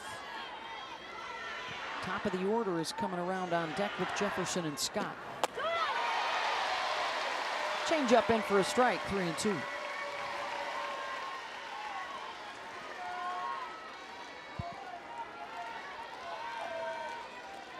"17 comeback wins on the season for Texas, including one in the national semifinals when they trailed by 5 runs to Oklahoma State. And Nicole May starts things off with a strikeout, 1 down. Nicole May has the best changeup on the staff, and that's got to be the reason that we're seeing her in this game, really trying to mix up the timing of Texas. 2 changeups back-to-back on a 3-1 count, a changeup for a strike that Whitaker swings through, and then on a 3-2 count, another changeup on the outside corner that Whitaker watches.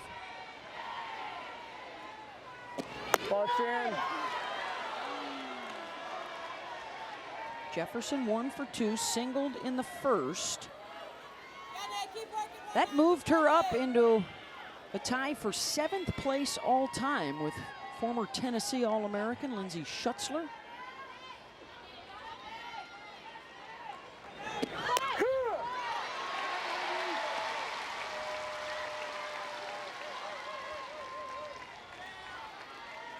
Now a holder of 12 Texas batting records.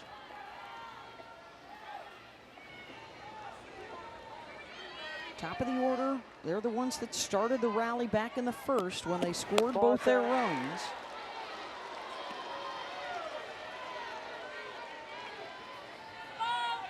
Jefferson and Scott singled to get it going. They both came home on sacrifice flies from Washington and Iacopo. There's Mary. snacking up before her at bat.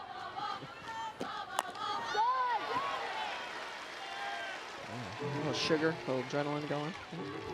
Popcorn. Kettle corn.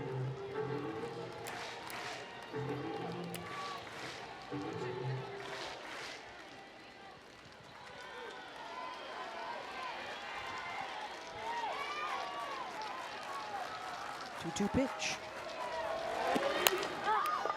Jefferson out to left center. Brito calling for it. 2 down.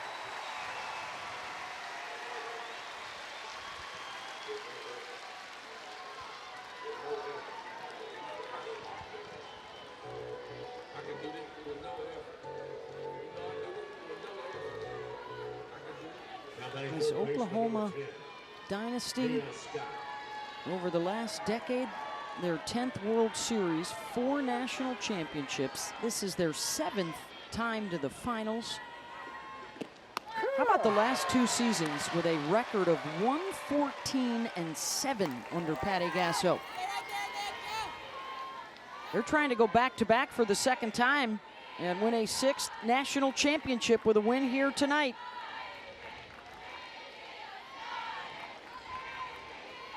Only UCLA with 12, Arizona with 8 have more.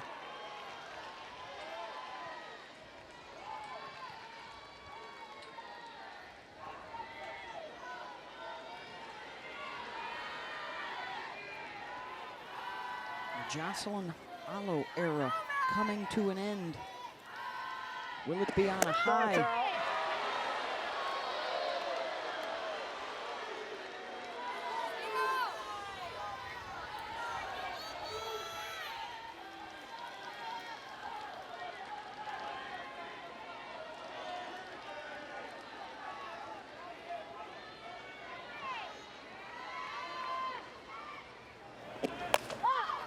Scott.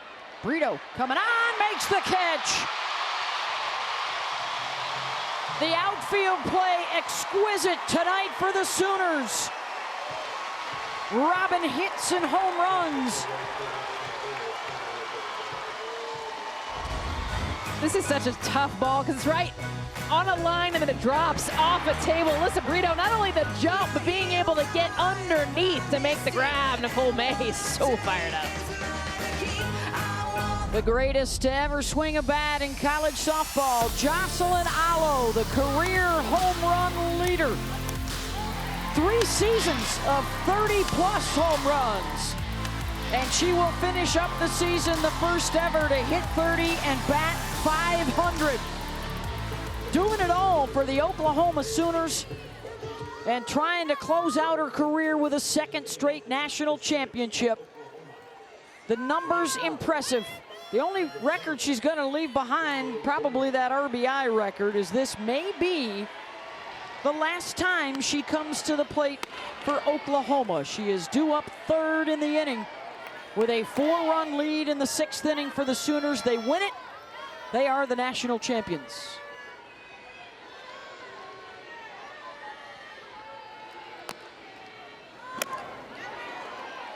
The party starter, Riley Boone, 0 for 2 so far tonight.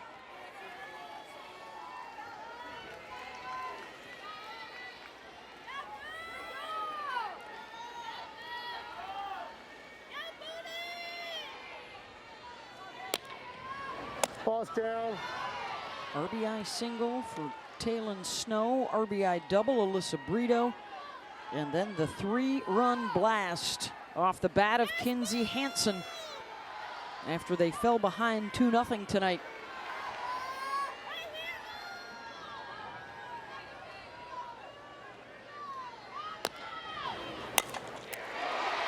Through the wickets, Jefferson tries to make the play. Boone safe at first.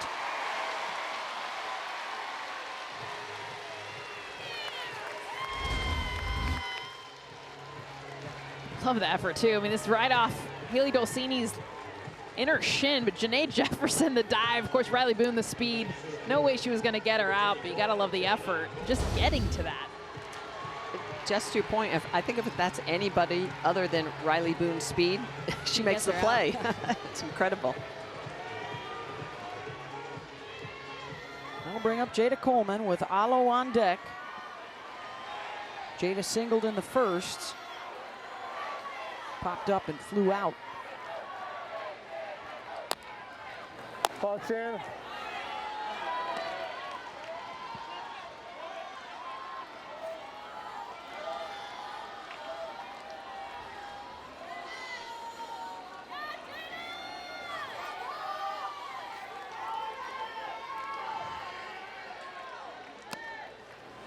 Ball.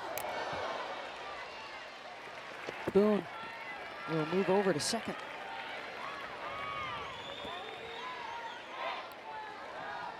On the wild pitch.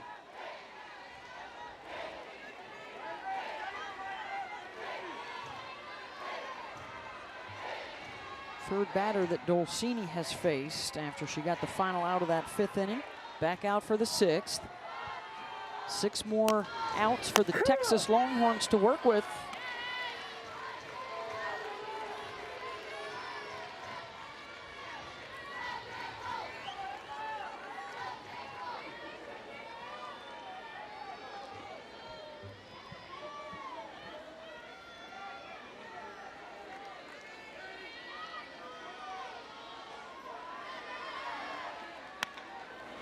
Box down.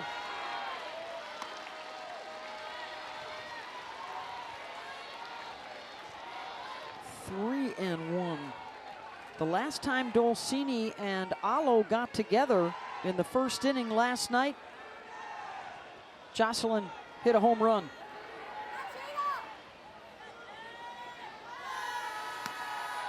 Ball. And there will be 2 aboard for Alo.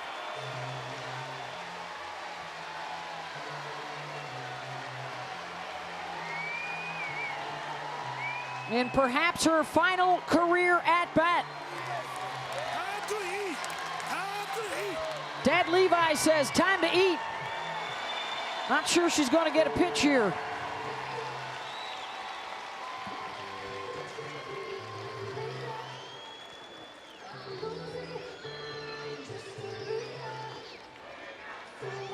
What a season for Alo. 80 hits, 80 runs scored, 80 runs batted in. In this, her 4th World Series and her 3rd championship series with the Sooners. .512 batting average over the course of 164 at bats. That's no small sample size. The OPS almost hitting 2,000. Yeah, Jess, in the batting, the on-base percentage, well, at almost 650, because she gets walks. She takes walks. I mean, just a complete team player. But look how composed she is. Yeah. I mean, I think that above all is what's impressed me. She struggled on this stage the first time she was here. She was 0 for 7 in the championship series just 3 years ago. And she learned not to let these moments get too big. And that mindset has spread to the rest of this team. Ball.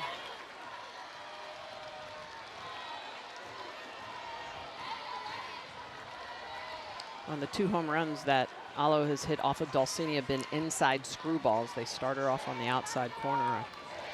See if they stay away from her.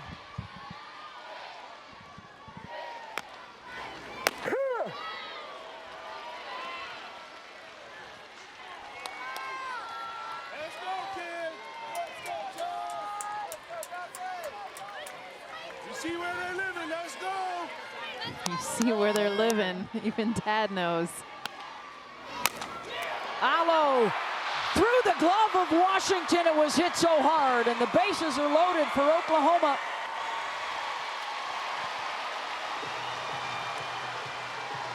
And in what might be her final at-bat, a base hit.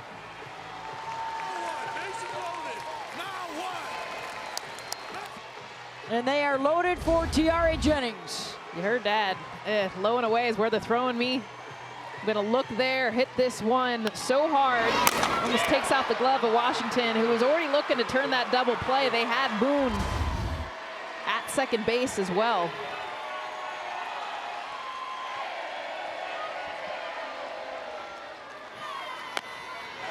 Box down.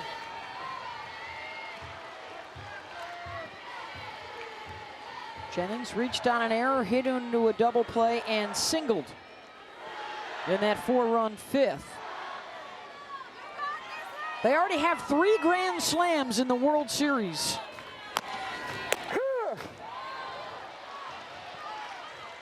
And Tiare has one of them. They didn't have any in their first 14 trips here to OKC.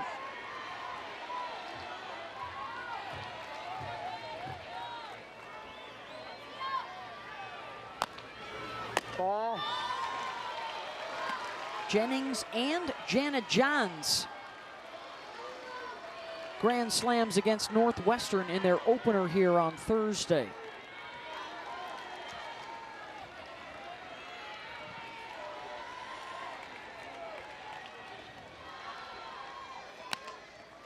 Ball. 3-1 to Jennings.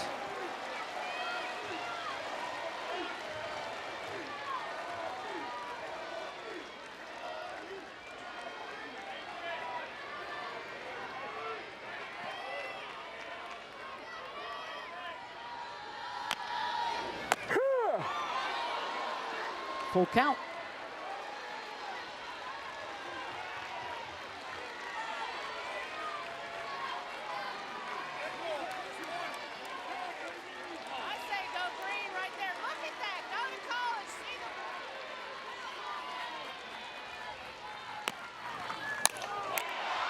Jennings out to center, coming on is Dayton, and she makes a terrific catch. Tagging from third is Boone to come in to score to make it 7-2, and Jennings gets the sacrifice fly. So usually sack flies, you're going back, but because they're playing so deep, Bella Dayton has to come running in, leave her feet, go into the slide, which is why it makes it an easier sacrifice fly. But they play this Oklahoma Sooners team, especially the last 2 batters, on the warning track. What would have been a routine fly ball ends up being a sliding catch and another run for the Sooners. Adding to her World Series record with a 15th RBI. Grace Lyons going deep and gone. 3-run shot for Lyons.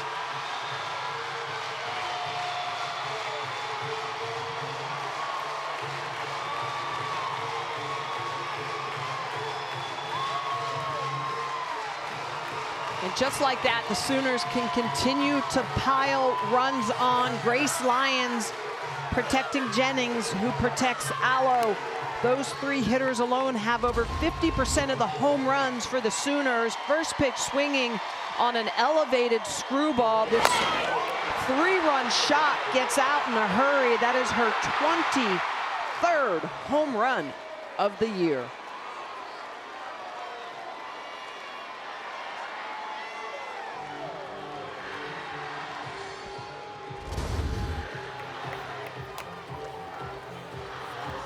Lyons' second home run of this World Series, and for the 4th time in 6 games, the Sooners have scored double-digit runs. Watch the posture. Grace Lyons talked about the reason her power numbers have doubled this season. This is a rise ball. Watch her body stay up to get up. She's able to keep that weight back, and look at how straight she stays to hit one of the toughest pitches in all of softball. Look at that straight line. A lot of times you see that weight go forward, you see the posture collapse, but Grace Lyons made this adjustment this season, and she stays on top of her rise ball. This is the 3rd time she's done it this World Series, and it's because of that mechanical change she's made coming into the season. 10-2 Oklahoma, and a pitching change for Texas, as Haley Dolcini departs, and the senior closing out her career. A terrific hand from the Texas fans. Valiant effort throughout this postseason from Haley to help get them to the finals.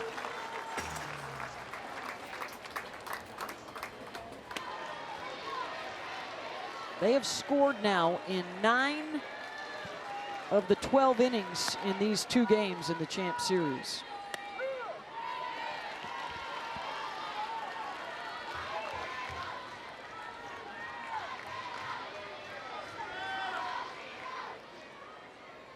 There is no run rule in championship series games, so Texas still has a pair of at-bats.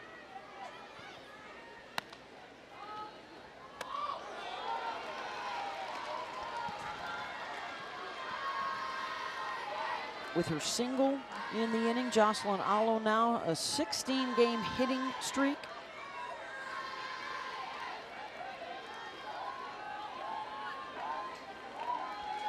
She has been on base in the championship series 11 of her 13 plate appearances.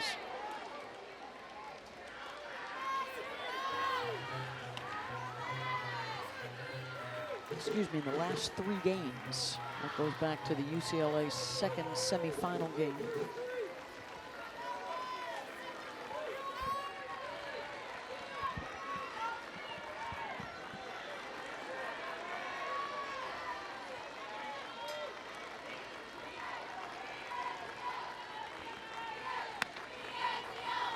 One-two pitch.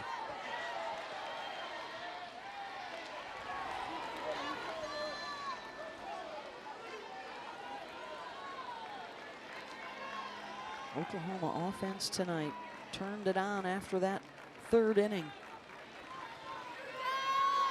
Couple of home runs, 10 runs in the 4th, 5th, and here in the 6th.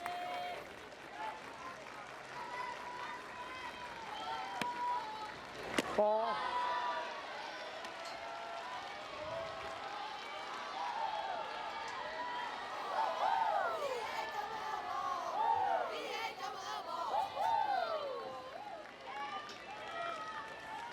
Last year, it was throughout the season for the Oklahoma offense, the best ever statistically in the history of the sport. This year, regular season, they were a little bit behind, but they have picked it up with perhaps the best offensive postseason in the history of the sport, as Simpson gets a strikeout. 2 down. Good to see Sophia back out there for Texas tonight.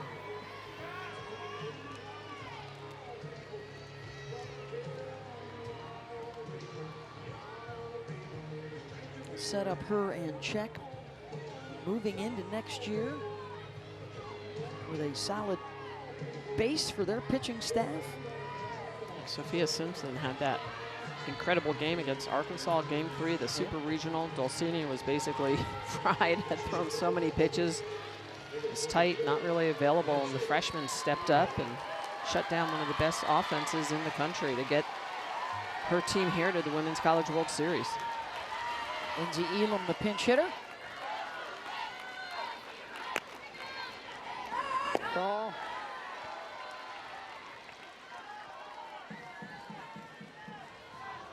Texas will have 3, 4, and 5 coming up in the bottom of the 6th.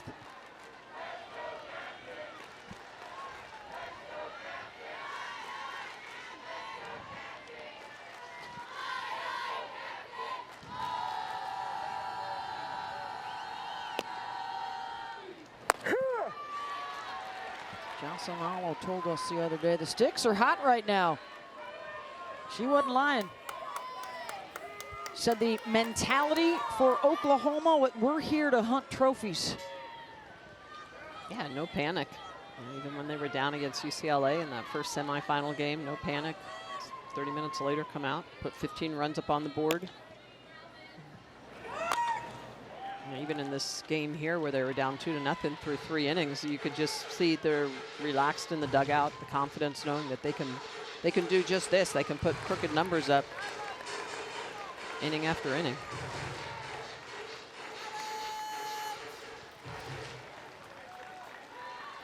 Home runs from anywhere up and down that lineup. Big innings. They just pass that bat. Chase each other around the bases. Quite often it's a trot. Simpson, a couple of strikeouts to end the inning, but 4 more on the board. 3 of them off the bat of Grace Lyons. Grace Lyons, known for her defense her first few years at Oklahoma. Then she's brought the slug her senior season, and this one a big one. 2nd of the World Series, 8 RBIs. She's thanking God she's coming around the bases. Oklahoma closing in on number 6. UCLA with a dozen, Arizona 8 national championships, and the Sooners sitting on 5 with a 10-2 lead as we head to the bottom of the 6th. As it stands, Oklahoma ends the night with another title.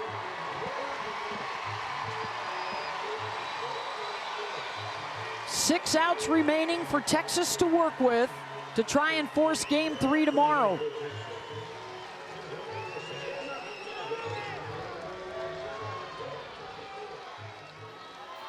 Three, 4, and 5 for the Horns. It's Bella Dayton, couple of walks.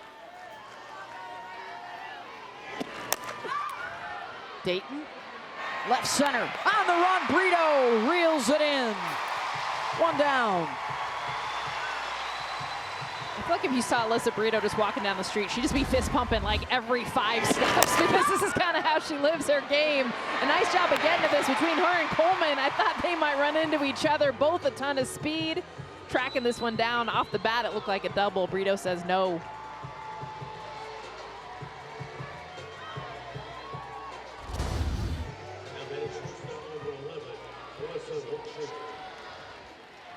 There's Alyssa Washington. Sacrifice fly in the first, struck out looking at a changeup in the third. That was against the starter, Jordy Bahl, who stands to be the 8th freshman to win a championship series final and avenge her only loss of the season. At 21-1, Texas got her back in April.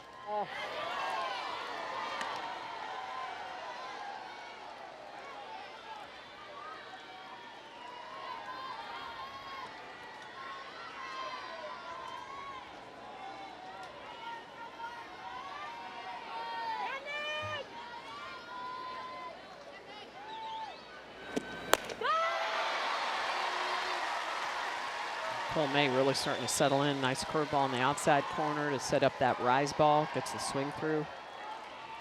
A little bit sharper rotation, a little more velocity.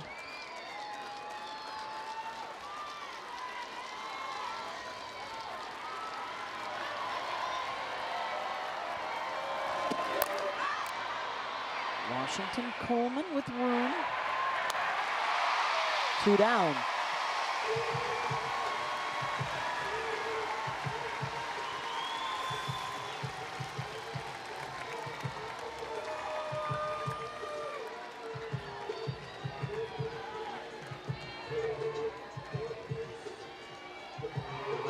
This might be the final at-bat in the career of Mary Iacopo.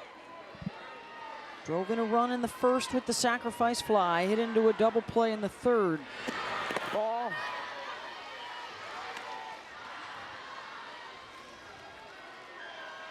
They faced as much adversity as anybody this season. Had some real low moments early in the year. Started to find their way in the middle of the season.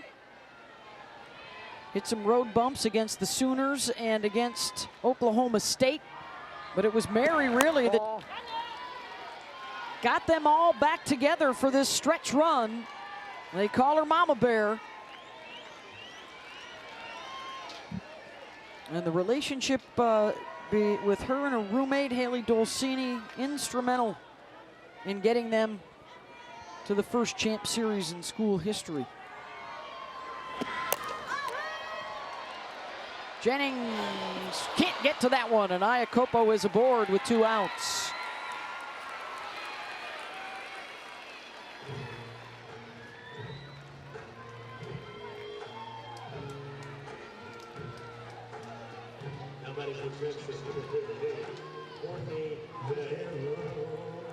Here's Courtney Day.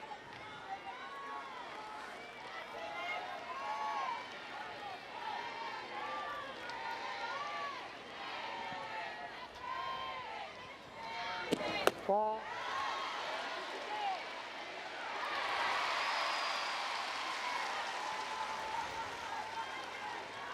Oh, 0-1.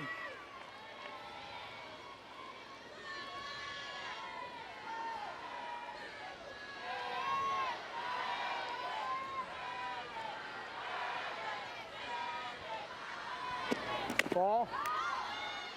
Down in the dirt, Lindsay Elam able to get to it. Lindsay has come on now after she batted for Kinsey Hansen.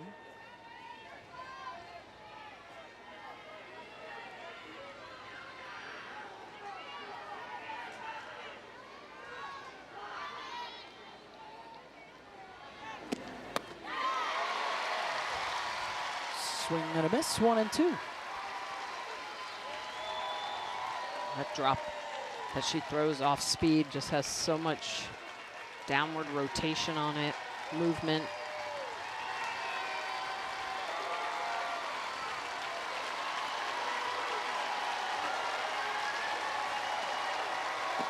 Ball. Not that time, 2-2.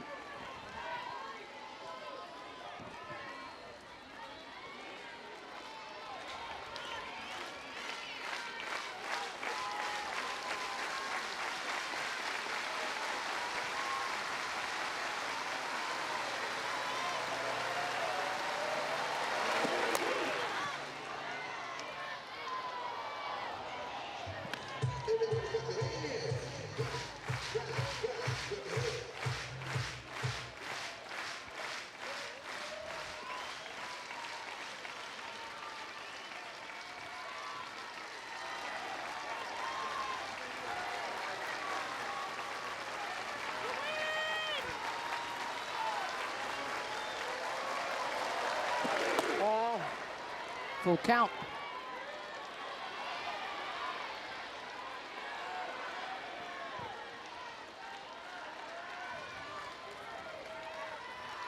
Hope Troutwine got the win yesterday in game 1. And now Jordy Bahl and Nicole May trying to tag team for game 2. That would be fitting. The best pitching staff in the country this year.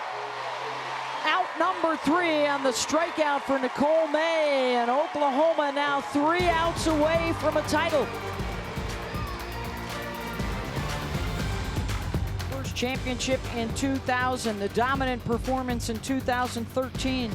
The Sooners go back-to-back in 16 and 17 with that legendary Shea Knighton 3-run home run in the 17th inning of the Champ Series. And then last year, G. Juarez goes 5-0. And Patty Gasso right now, 3rd all-time in terms of coaching championship wins, looking for number 6. 3 outs away, but first Oklahoma will hit here in the top of the 7th. 7, 8, and 9 for the Sooners. Ball. Second night in a row, they've rallied from an early deficit. Behind a 3-run home run for Kinsey Hansen and a 3-run home run from Grace Lyons. Looking to close out the legendary career of Jocelyn Alo on a high note. All-time home run leader. Number 2 all-time RBIs behind Jenny Dalton. And a 500 batting average this year to go along with her 3rd 30 home run season. Never happened before. You know, the greatest has put on a show here in Oklahoma City.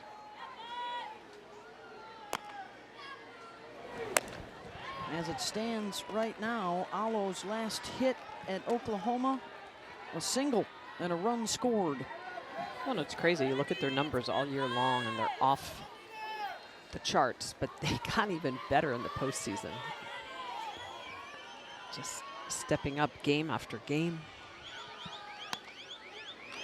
Well, we saw them in the regular season. I remember them talking about we can't wait for those games because they weren't facing a ton of competition. They had all those run rule wins. And as much as you're competing with yourself, you're challenging yourself, they wanted the challenge to come from the other team. And to get to this point, you really wait all season for these games. Ball 4.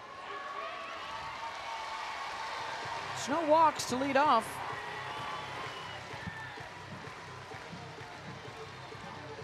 Alo may not be done yet. She would be due up now 4th here in the inning.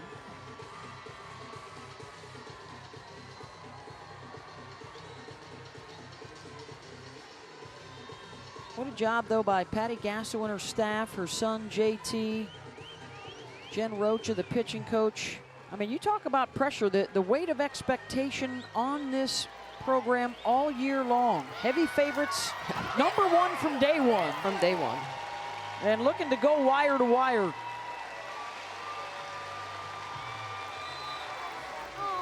And hugs for Taylon Snow.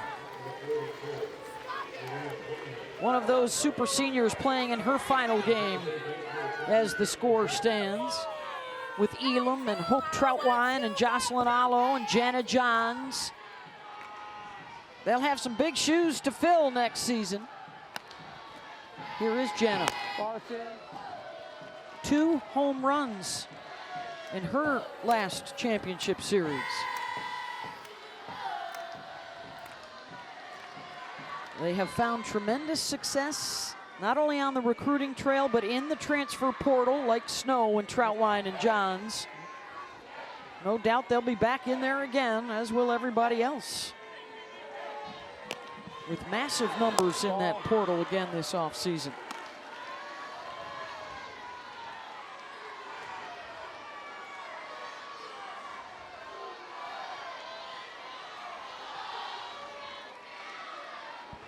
Three of the 4 starting pitchers in this championship series, products of the transfer portal.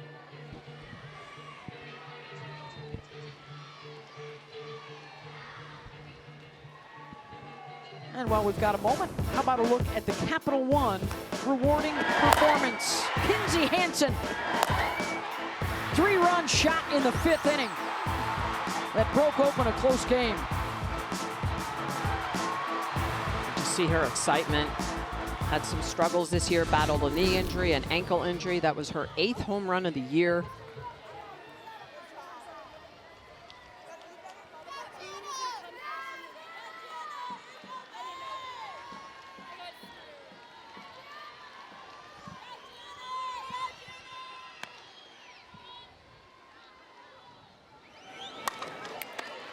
Scott to Jefferson for 1, over to first.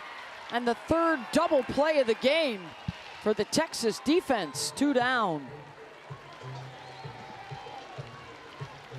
It continues to amaze me because we've seen this team struggle with the regular plays, but when it comes to the big ones, I mean, they turn double plays like it's what they do every day because they do. I mean, they've turned more double plays here at the World Series than we've seen from any team, and they make it look so easy. Mia Scott getting that over to Janae Jefferson. Where they've struggled is the ones that are simple, the ordinary. It's their 8th double play, which is a new World Series record. Grace Green is the pinch hitter here for Riley Boone. In the 9 spot in the lineup.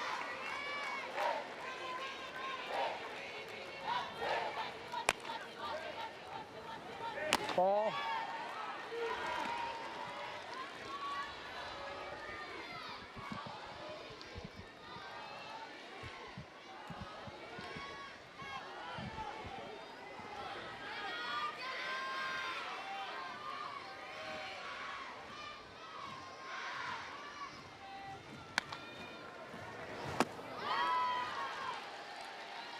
Simpson gets the swing and miss. 1-1. Last chance for Texas. In the bottom of the 7th would be 7, 8, and 9 in the lineup. See if they can work through that to get Janae Jefferson another at-bat.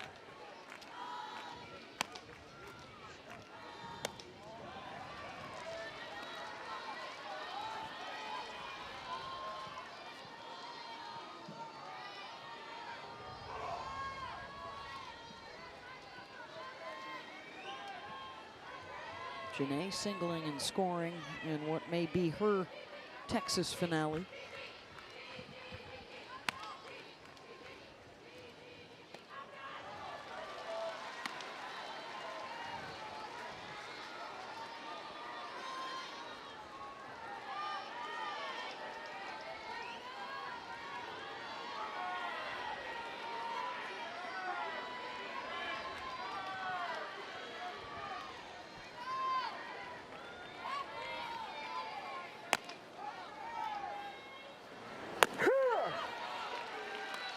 Full count.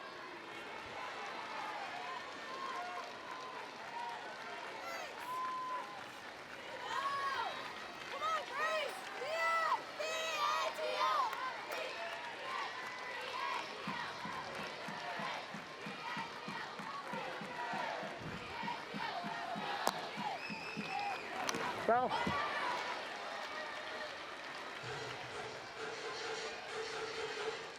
If Green can get on, that would bring Alo into the on-deck circle behind Jada Coleman. She's ready. Right, she's helmet on. Well, they always say hitting starts in the dugout. So.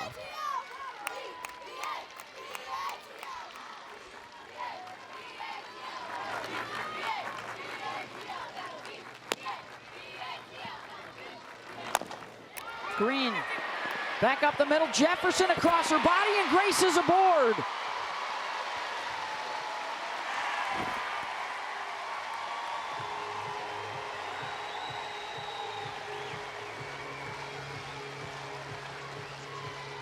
Let's send it down to Holly.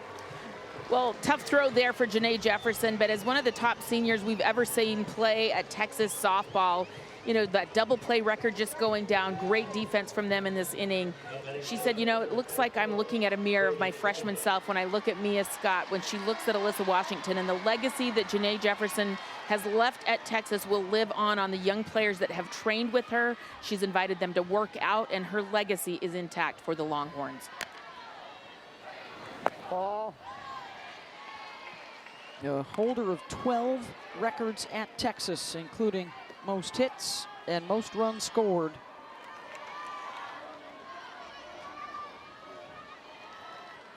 And her batting average of .425 also at the top of the list.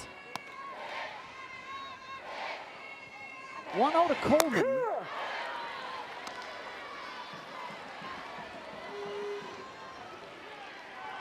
A lot of these players going to play on professionally. Janae Jefferson in a couple weeks with Athletes Unlimited in San Diego. It's cool to see the seniors kind of take their legacy to professional level, the Olympic level. I want to keep seeing them play. Well, especially Alo, who is undecided as of right now where she will be playing professionally. At least has not announced publicly. There's the WPF, the Women's Pro Fast Pitch. Athletes Unlimited, 2 options, and I'm sure they are bidding for the best player. At least there's options, right? Need to continue to grow that. Coleman popped it up. Washington has it, side retired. Last chance for Texas as the Sooners close in on number 6. Who's actually out in left field. Perhaps a curtain call coming up for Jalo. Told us the other day the Sooners are here trophy hunting. National championship or bust, and they have the big advantage. 3 outs away from getting another title. Standing O for Jocelyn out there in the outfield. Oh, that is so cool. Yeah.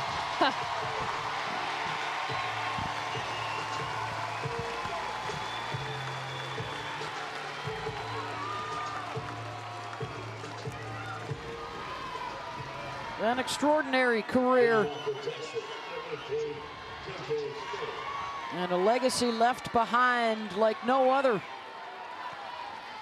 From the youngster from Honolulu, Hawaii, on the North Shore of Oahu. Is she going to get a chance to make a play? Yes, she is. Glove work from Alo. 1 down. She came in on it a little bit. She was so excited. It's been a bit since she's played the outfield. And of course, they always say the ball will find you. And how about this one? She kind of goes a little to the left and gets back, but makes the catch ultimately, and this place goes crazy. Her first put out since February 13th. And why not? The outfield play has been so good here tonight with Brito and Coleman and Boone.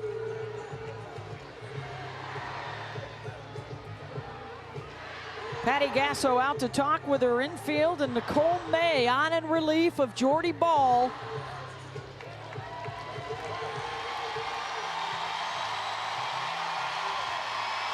And May will check out, and an opportunity for the senior Hope Troutwine to throw some pitches.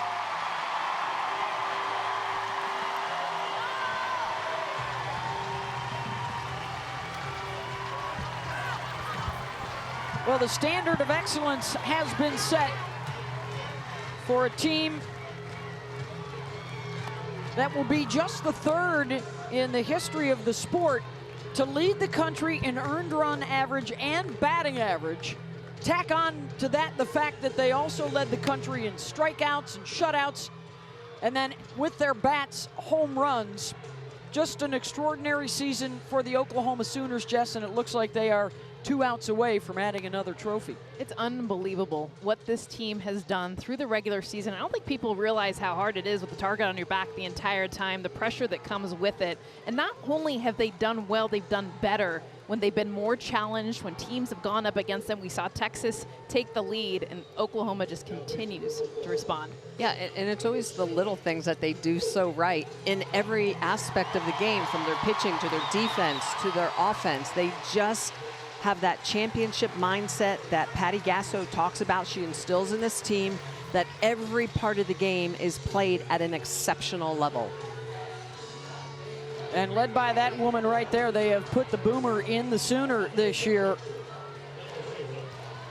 Last year, a record-setting home run performance. They are close to matching it this season. The top 2 totals in OU history. And just the balance from the circle, at the plate, in the field. And Hope Troutwine gets another one for Alo. 2 down. This place is going more crazy. Everyone on their feet. More than the home runs, anything else that we've seen.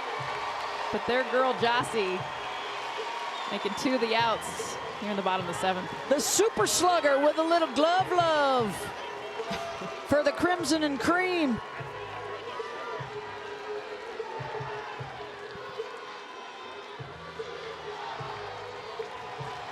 And here comes Brito, and Alo will depart, closing out her career.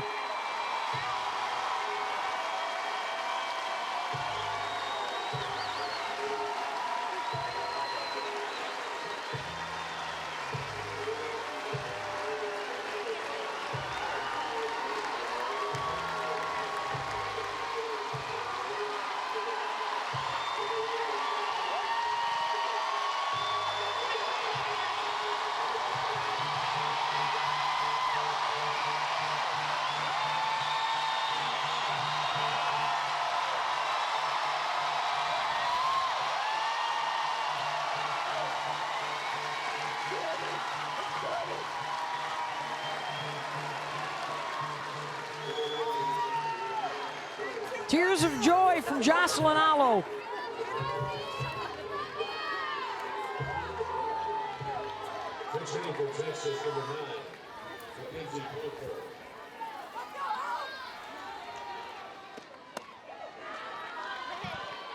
Mackenzie Parker is the pinch hitter, the last chance for Texas.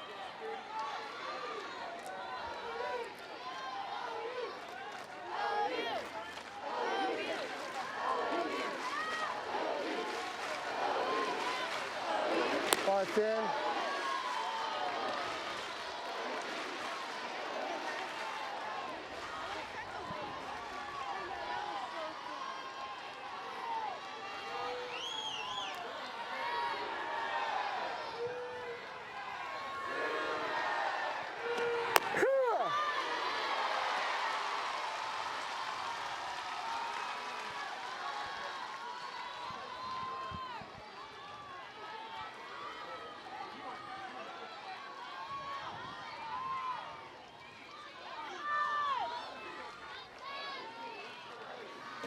Ball.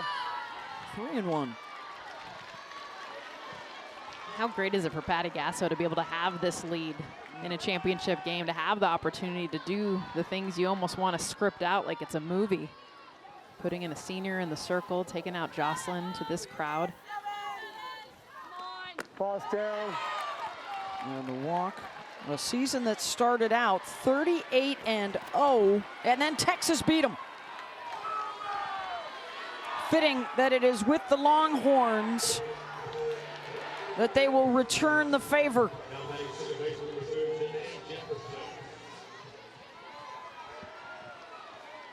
If they can get one more out, and it is an opportunity for Janae Jefferson to get back in there. Fall.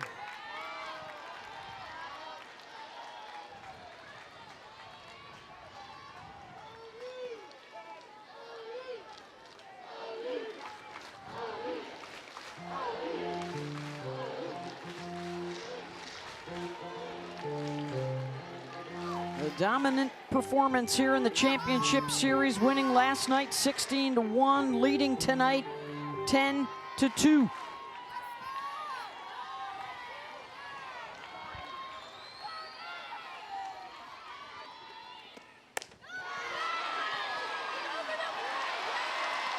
One and one.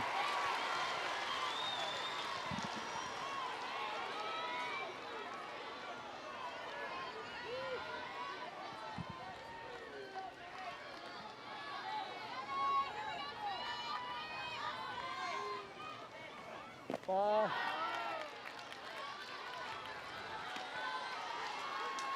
I'll tell you the one thing Janae Jefferson does not want to do right now is walk. She is triggering on every pitch. Just a yes, yes, okay, fine, no mentality.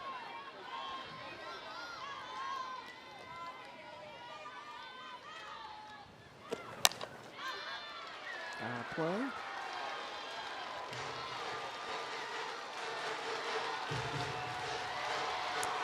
Down to their final strike.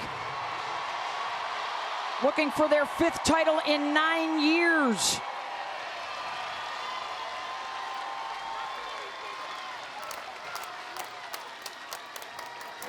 Ball.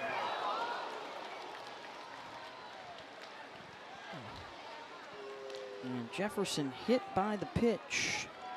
2 on with 2 out.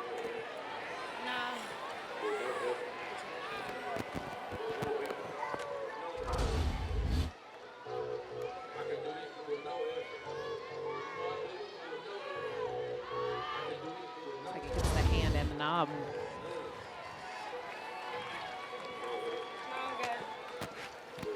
The 5 titles in 9 years, by the way, if that sounds familiar. How about Alabama football under Nick Saban from 2009 to 2017? Sooners, one of the great dynasties in recent history, and a great hand for Janae Jefferson.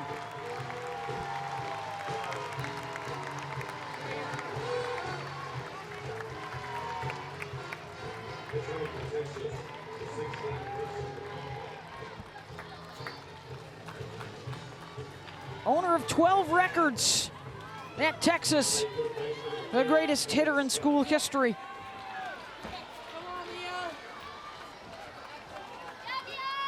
Memorable for helping the Longhorns also get to this champ series for the first time.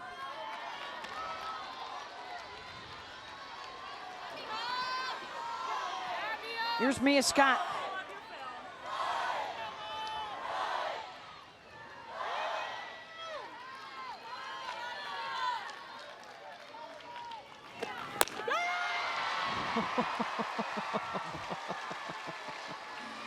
Rise chaser, 1 and 1. Tell you what, these Longhorns go down swinging, that's for sure.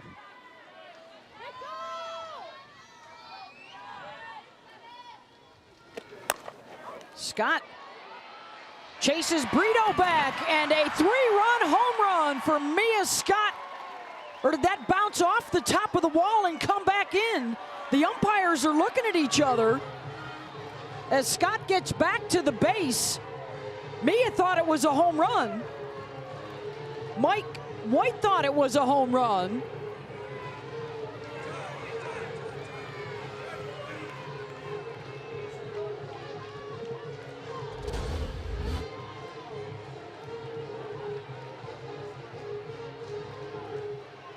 Yeah, that's a home run. That's a home run.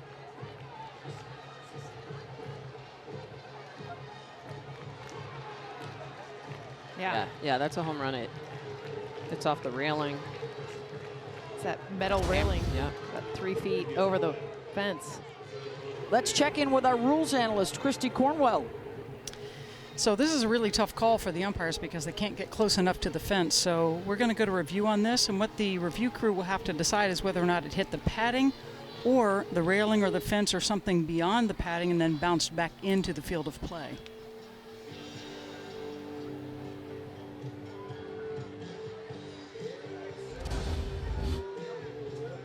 I'm assuming since Scott was at second base, the ruling on the field is a double? Yeah, you can see though that it looks like it hits the bottom of the railing. Well, it's our that camera, the Yeah. rail.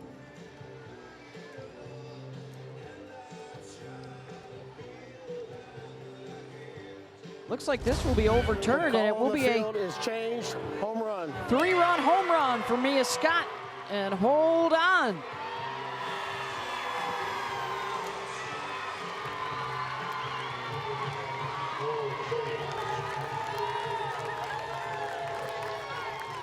(10-5) with 2 outs here in the bottom of the 7th.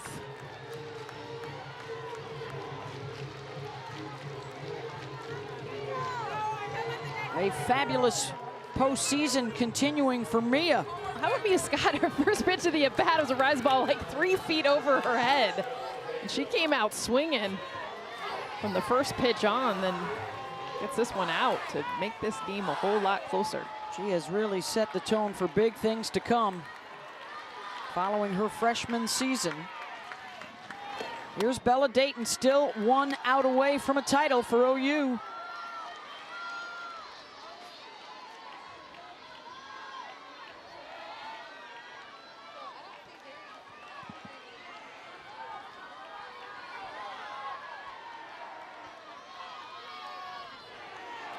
Ball.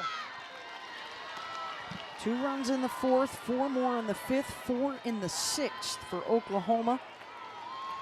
3-run home runs from Kinsey Hansen and Grace Lyons tonight.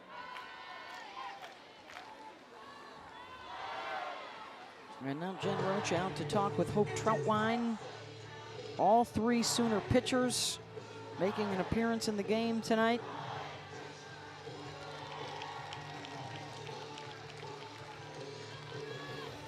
Jordy Bahl the start, Nicole May came on, and now Troutwine trying to finish.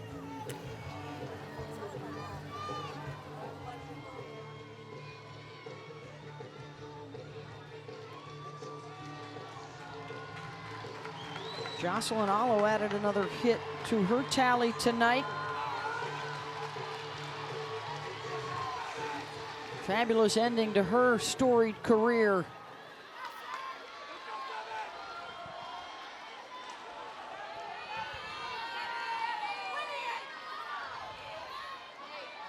To Dayton. Starts up.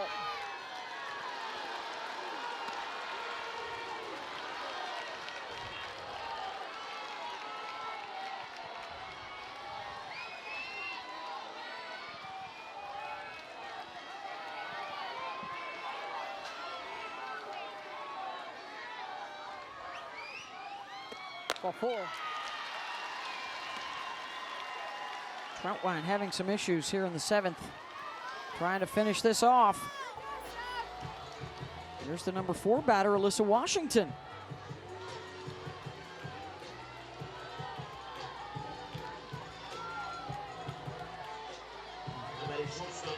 Drove in a run with that sacrifice fly in the 1st. A 3-run 7th inning here for Texas.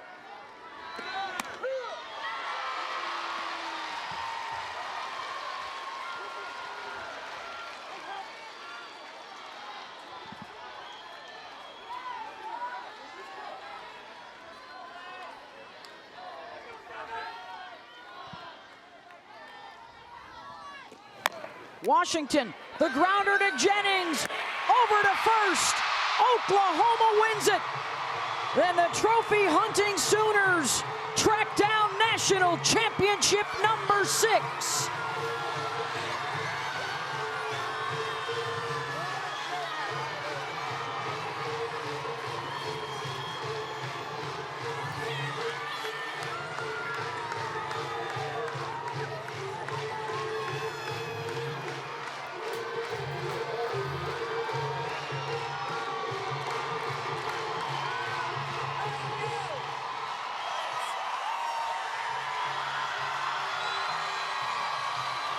Back-to-back titles and a 5th in 9 years. And Patty Gasso and her son, assistant coach JT, hugging it out.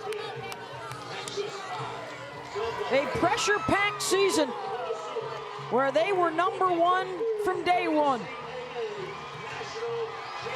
And they close it out with another trophy and a capper of a career for Jocelyn Allo.